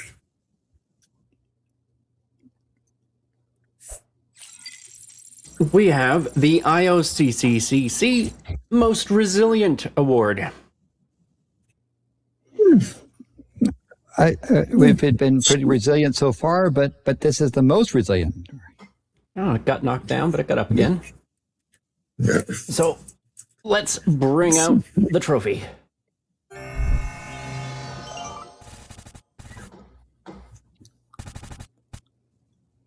And the IOCCC Most Resilient Award goes to Yusuke Endo from Japan. And this is a piece of source code with a difference, right? In fact, we see this dydx gives you maybe a hint, but beware, because it does also say, and now for something completely different. And another, that hint is this comment, which looks kind of like a difference, a diff. What magic lies here underneath? Well, we look at the source code and we'll see that the dy is sort of a string, and the rest of the thing formatted is code. You can guess that there's kind of a Quine-like thing going on here, kind of, sort of, quasi-Quine. Yeah. So here's an input file in ASCII 10,000.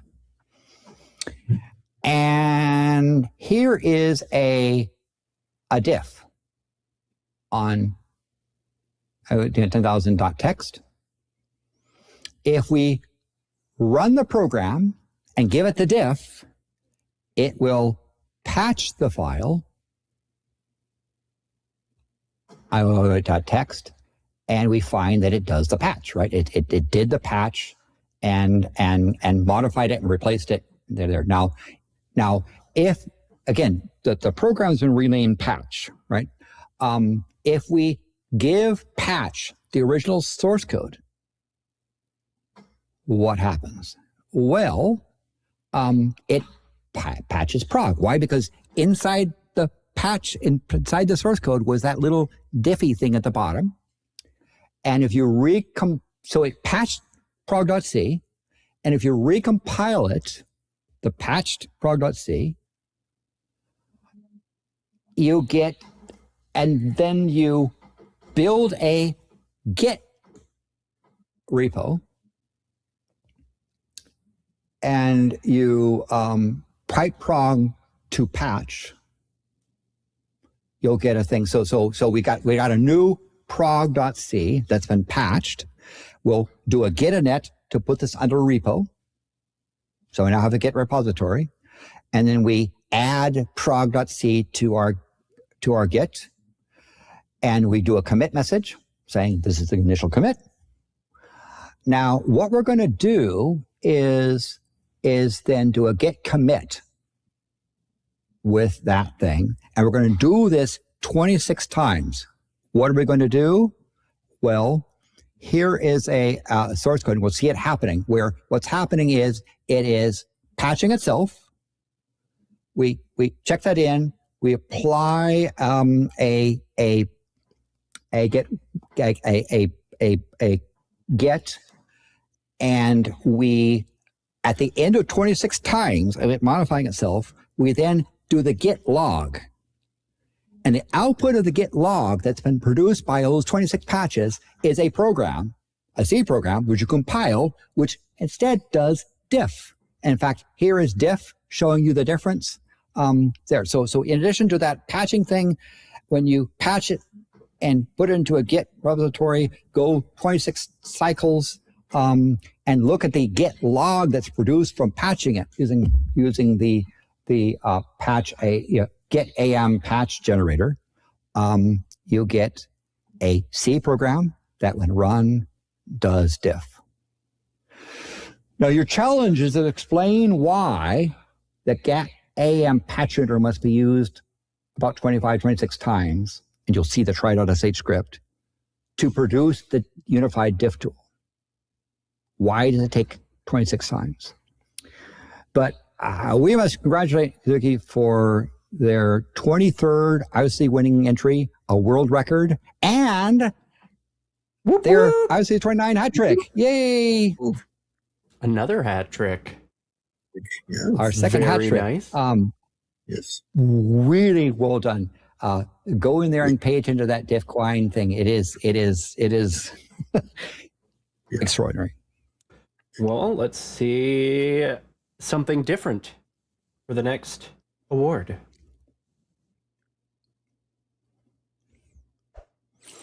So moving on, We have the IOCCC Most Likely to Teleport Award. that's moving us to a different place, I assume. I assume maybe Scotty's responsible. We'll see. But let's see. Let's teleport ourselves to the trophy. Bring in the trophy.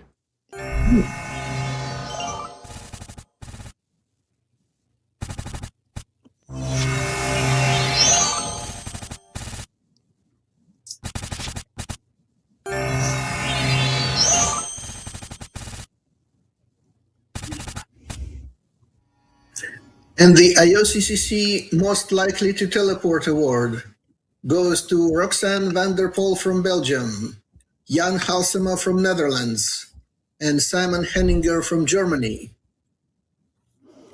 Yes, and they presented us with this fun little looking C code source here. This little critter with the nice sort of thumbs up thing.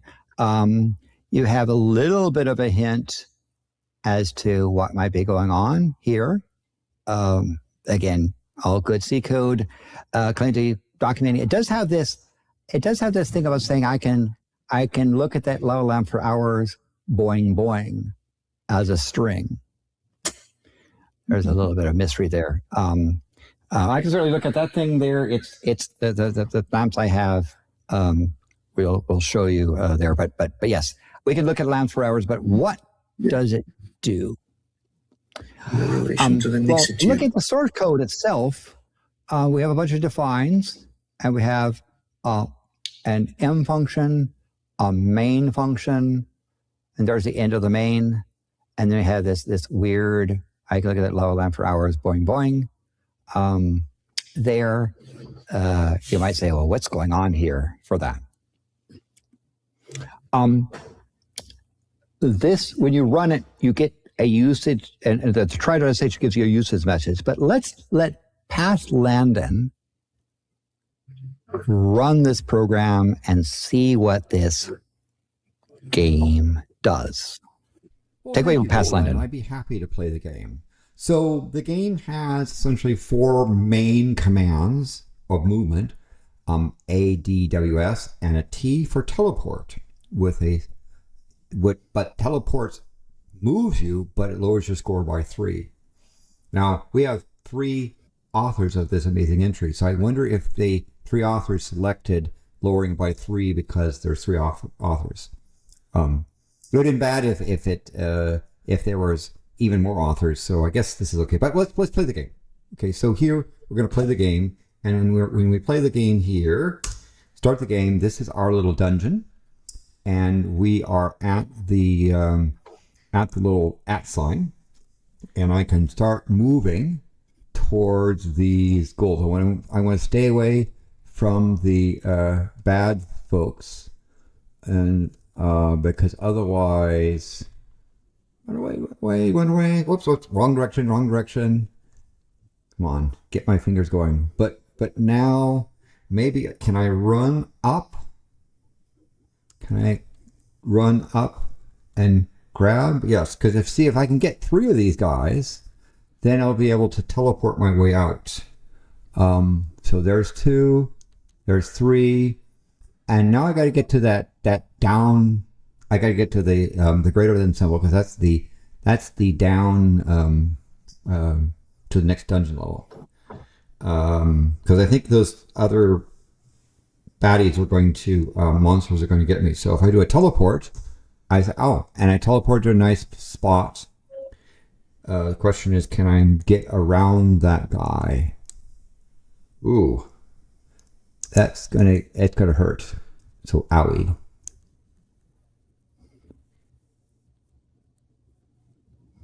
Okay, so now it immediately dropped me down here. I can see that I have more gold stuff I can go for. So I can get this thing here. Go and grab this one. And you can't go diagonal. So I went over too far, and I'm going to overshoot. But I can go down to this down arrow and escape that stuff. So let's see. Oh, I'm kind of far away, so I'm sort of in a bad state. But I do have 3 scores, so I could teleport easily. The question is, can I get around to that? Fortunately, the baddies are, it's kind of like Snake. The monsters are not ultra intelligent. Maybe they get, I don't know, do they get smarter as you go down? Whoops. So you see, that's set there, and I think if I end up, so I got a score of 6, and I can head off to grab these gold things here. Again, it's like nice little dungeon stuff, but I'm kind of stuck in, and if I keep run away, like Rogue, I can actually go up. So let's see what happens if I go up. Whoops. Oh, that hurt. I lost some points, hit points there. Let me see if I can get up to the top. And there is floor 1. And what happens if I end up trying to escape through the up hatch? I'm at floor 0. Oh, well, does that mean I can go to floor -1? No, there's no down floor. So if you go up too far, then you get a down floor. So that is there. Sorry about that little software update. But that's the basic game. It's kind of fun to move around. You have to kind of get used to how the monsters move, and sometimes accept that you're going to get caught and move around. It's kind of fun. That little string on top, the ArcV, is sort of the, I think of it sort of as the describes the actual dungeon random setup, so you can play that again if you wish. I got in a score of 11, and if I quit, it says, yep, I got a score of 11. So that's sort of a play there. So take it away, Future Landon. Well, thank you, Past Landon, for showing us how that game is played. There's a challenge. And I would say the challenge would be this: to take a program and modify it, an alternate version of the thing that has an amulet of Yendor. So make it a comma, put it on level 26 or deeper, disallow you to go up until you have to go down to level 26, find the amulet of Yendor, in which case unlocks it, so you can go back up. And if you reach level 0, then it prints a winning message and exits. So see if you can enhance the program to do a roguelike Amulet of Yendor thing. But congratulations, Roxanne, Simon, and Jan, for their first winning out of the entry. Lots of fun. Well, that is pretty fun. Let's move to the next trophy, which is probably pretty likely to teleport in as well.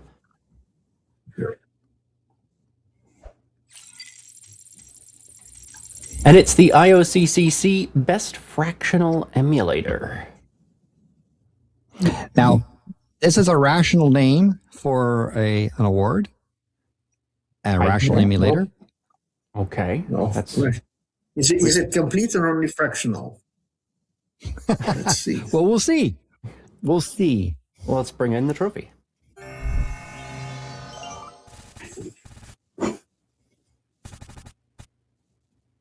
And the IOCCC Best Fractional Emulator Award goes to Nick Craig Wood from the United Kingdom. And here is the code. If we look at this code, we see here that the code has this array of P there with some integers. And that a reminds me of fairly the very small- first that reminds me of the very first IOCCC winner. I hope it doesn't jump to this array of Yes. digits. And it has this rather small C program. So it's a small main function here. Well, that's it. Excuse me.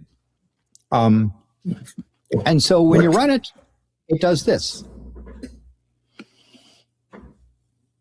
It's sped up a bit there, but you can see you get this basic program, which, by the way, if you actually run that basic program and you have the appropriate characters, it will produce this output. But this is a fractal. Is that right, Leo? No, it's just a maze.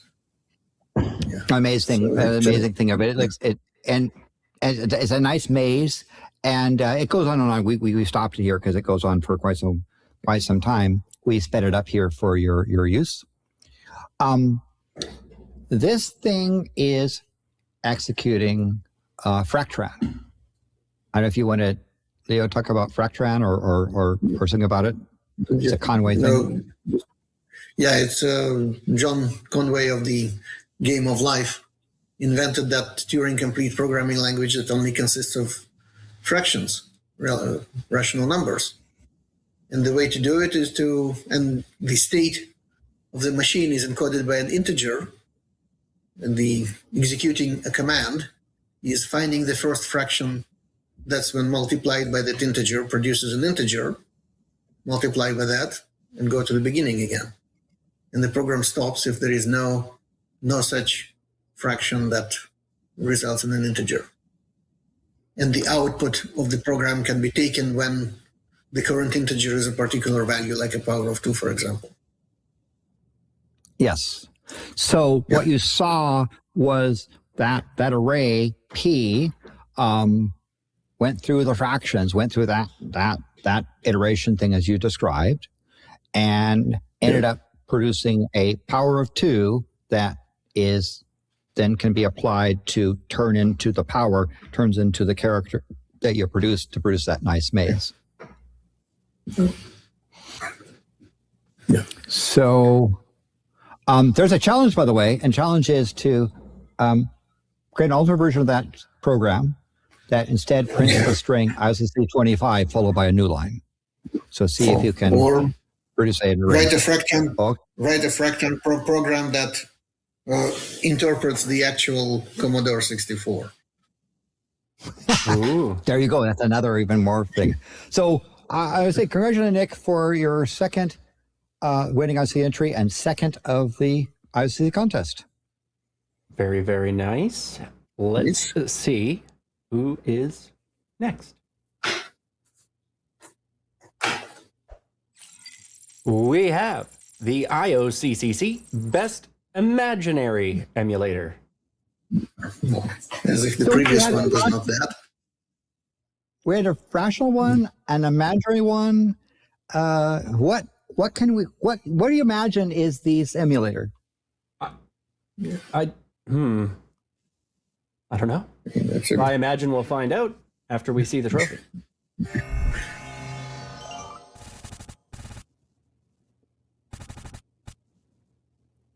And the IOCCC Best Imaginary Emulator Award goes to Adrian Cable from the United States. And I'll say, as a judge, you have to imagine that we have to come up with these award names. So give us a little bit of time, because our imagination sometimes runs away with this. But is that it? Is that all the that program? that is the program. This is the program. Ooh. It is now. Obviously, you see it's SDL. You see that it's got some fairly small piece of code. And what does it do? Well, I think we have a Clang formatter version of it.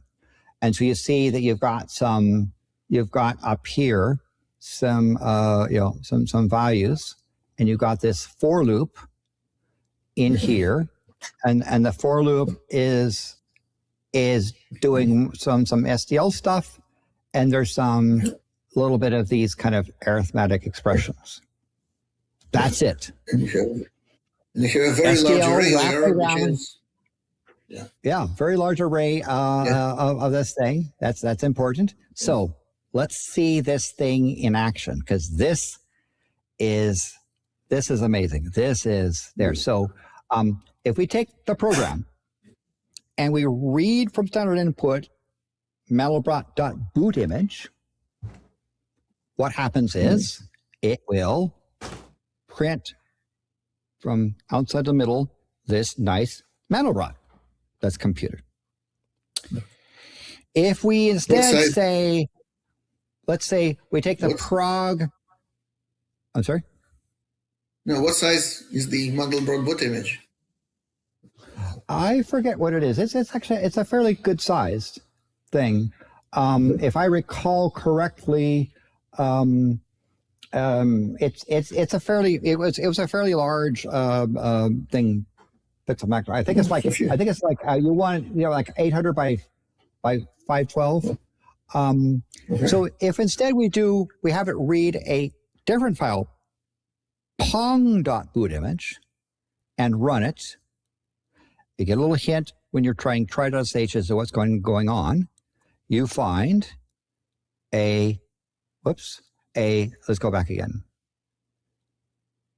What you have is an actual IOCCC Pong game. So we see there's the characters there. It's doing some Pong stuff. You've got characters to move one or the other paddles. One player's taking pair of keys on one side, other is taking a pair of keys on the other side, and it keeps score up here, and stuff between player 1 and player 2, and eventually you get a couple of things, and when you win, the game stops.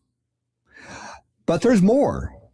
If you were to wget this thing called vmlinux.boot image and uncompress it and give Prague a VM Linux boot image, again, that small program, reading from standard input vmlinux.boot image,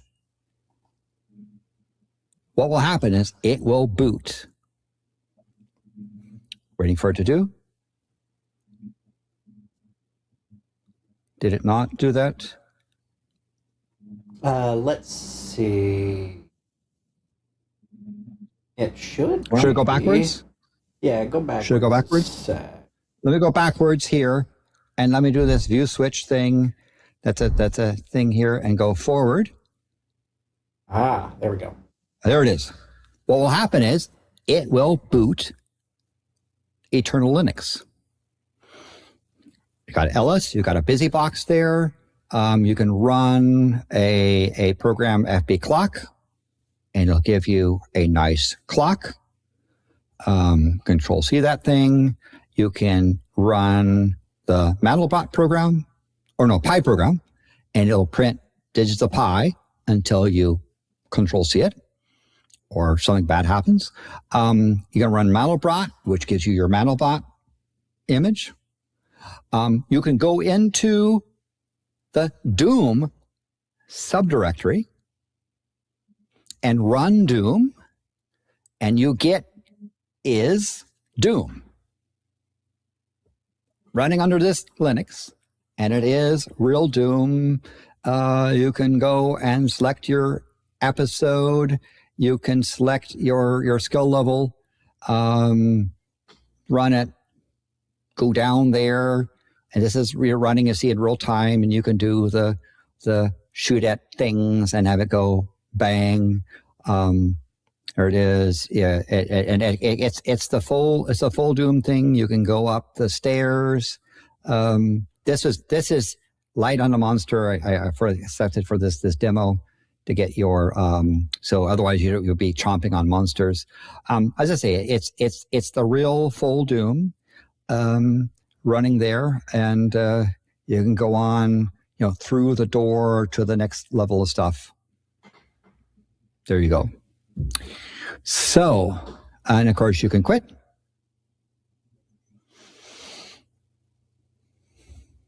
So there it is. And of course you can then exit the thing as a result. So what's happening is this is implementing a virtual machine of a one instruction set computer. Now, what is this one instruction set? It's a single instruction computer that consists of 3 32-bit operands. That's the only thing a computer does. So you start off at program 0, you fetch the next instruction, which gives you your A, B, C. If there's a low bit and the operand is set, you remove it. If the low bit is set, and you replace it with the operand indexed into memory. So that's how you pull something into memory, and then you do the difference between B and A and put that back into B. And if MB is negative, you set the program counter to C and go back to step 2. That's it. It's one instruction that does just that.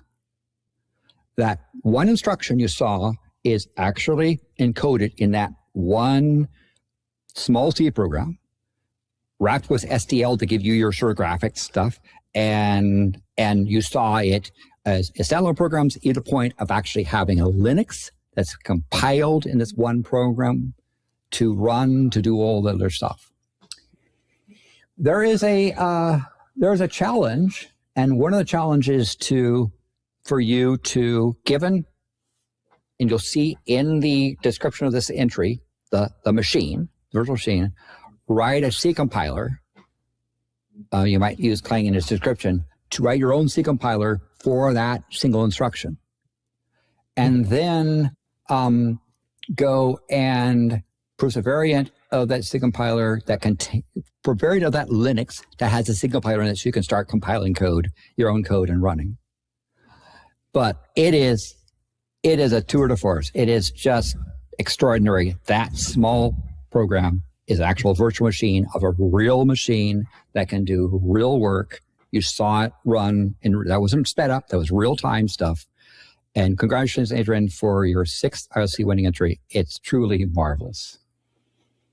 It is and that machine, pretty impressive. Yeah. And that machine being emulated is a mainframe because it's a word-oriented architecture. It doesn't have any byte addressing. Yes. Yeah. All right. Should we see what we have to continue? Next. Yeah. Yes. Up next, we have the IOCCC Ping Pong Prize. Didn't we just have IOCCC Pong, I thought? Yeah. Yeah. Yeah. But this is a prize. Oh, okay. Yeah. Well, EVP as a CCC. it's very alliterative. So let's bring in the next trophy.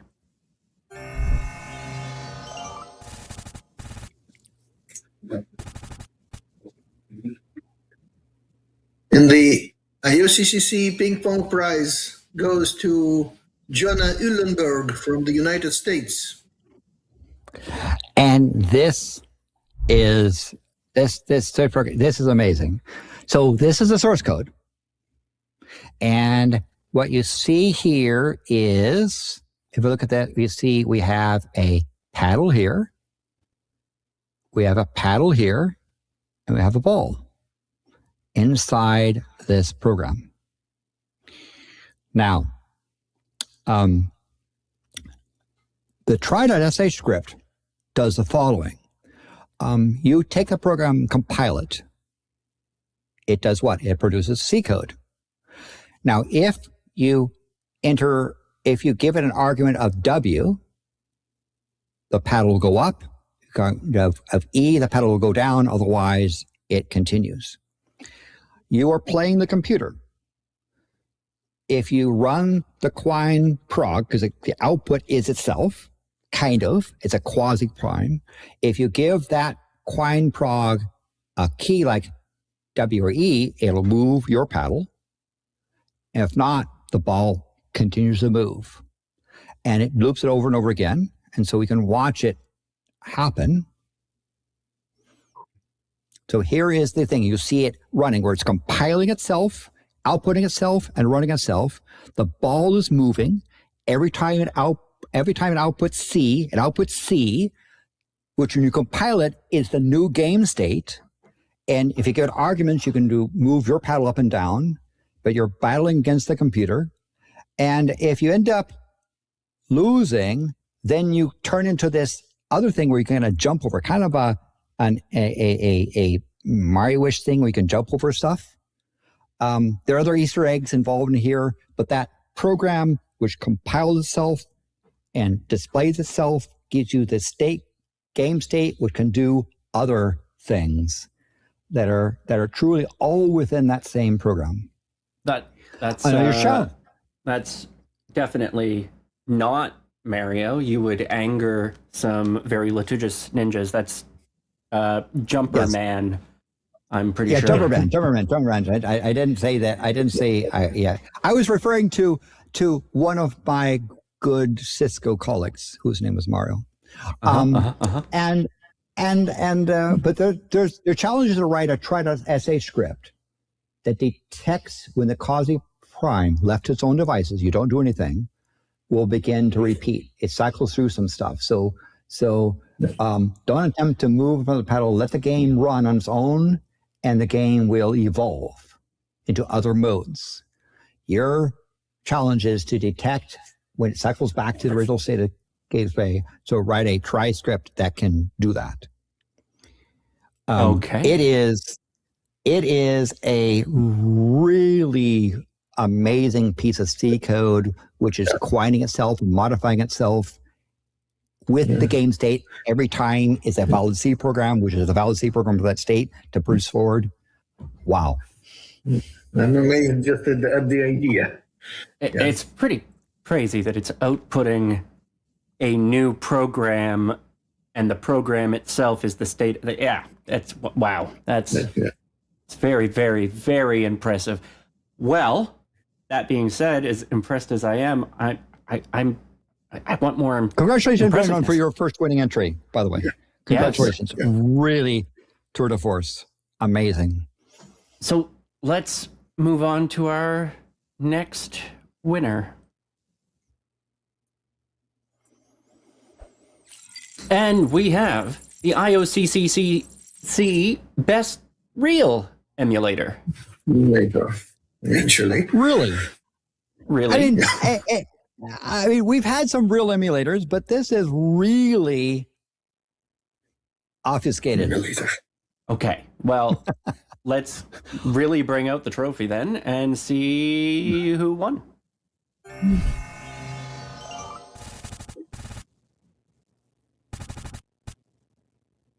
And the IOCCC Best Real Emulator Award goes to Nick Craig Wood from the United Kingdom.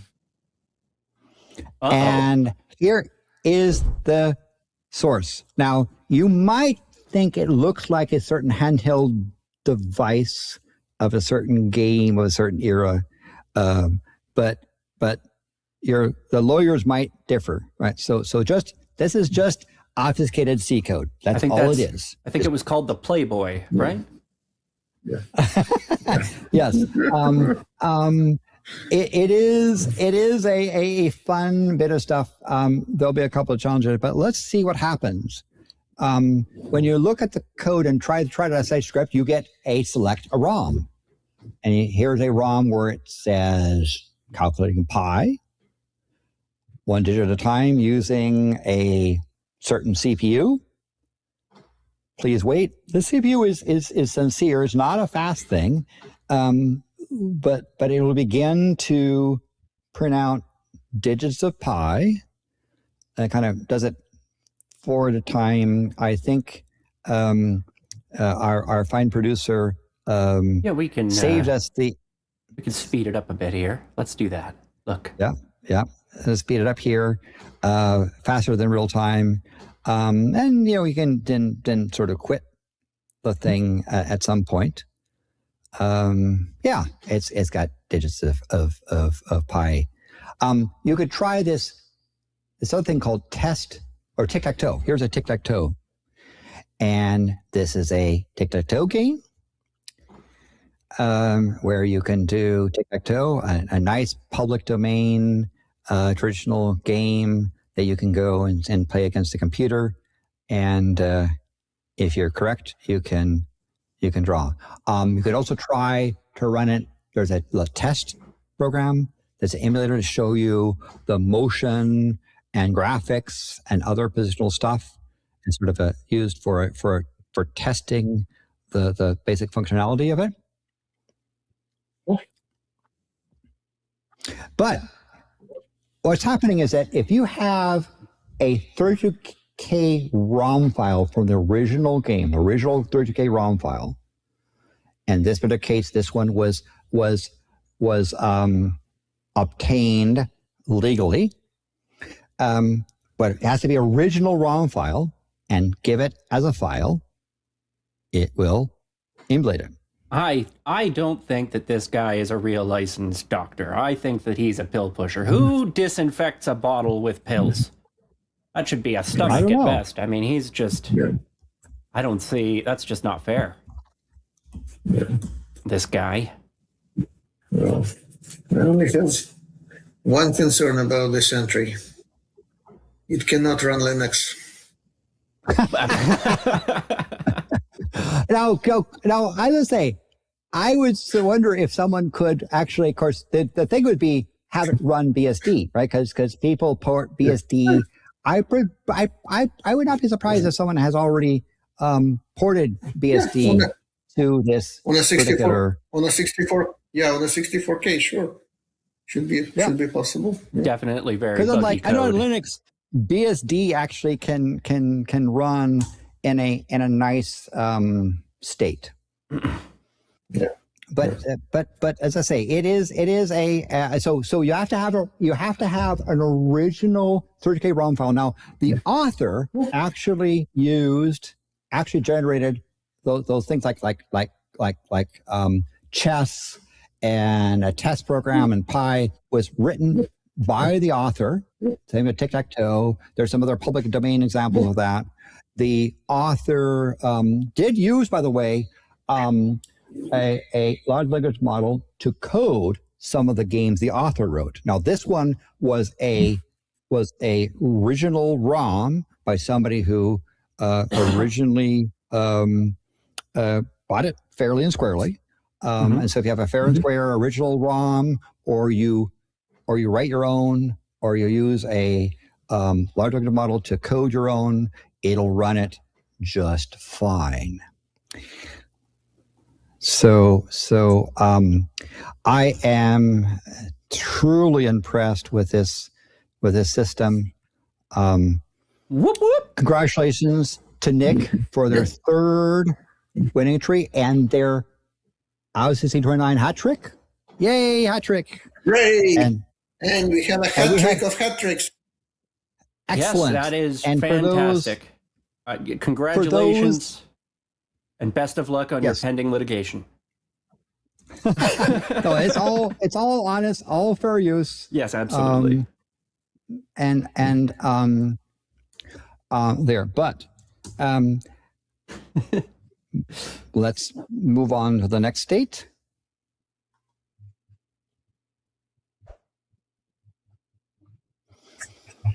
We want to thank you again and thank the winners of IOCCC29.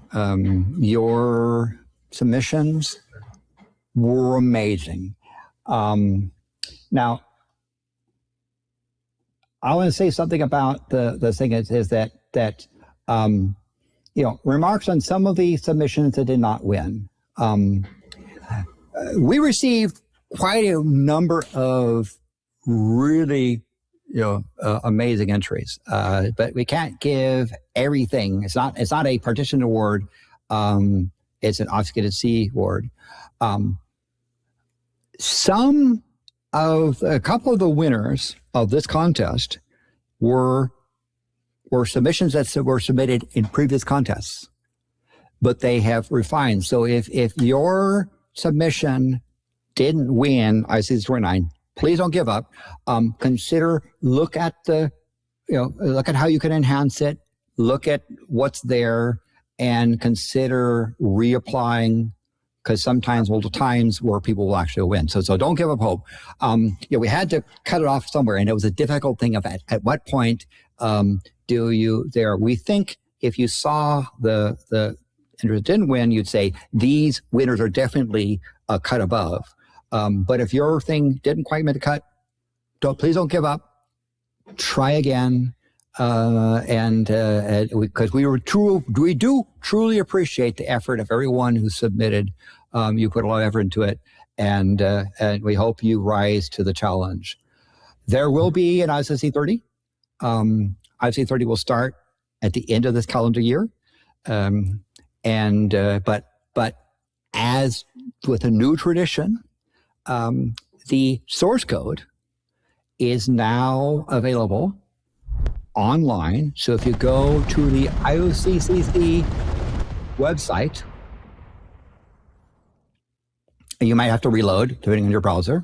You will find there is now a new 2025 entry where you can see all the entries.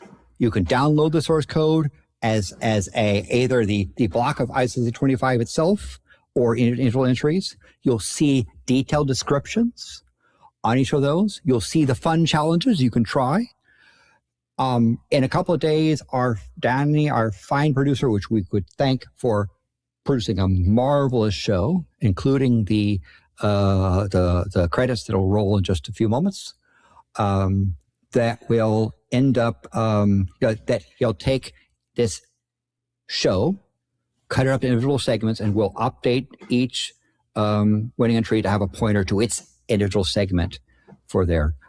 Thank you again for submitting. Congratulations to the winners.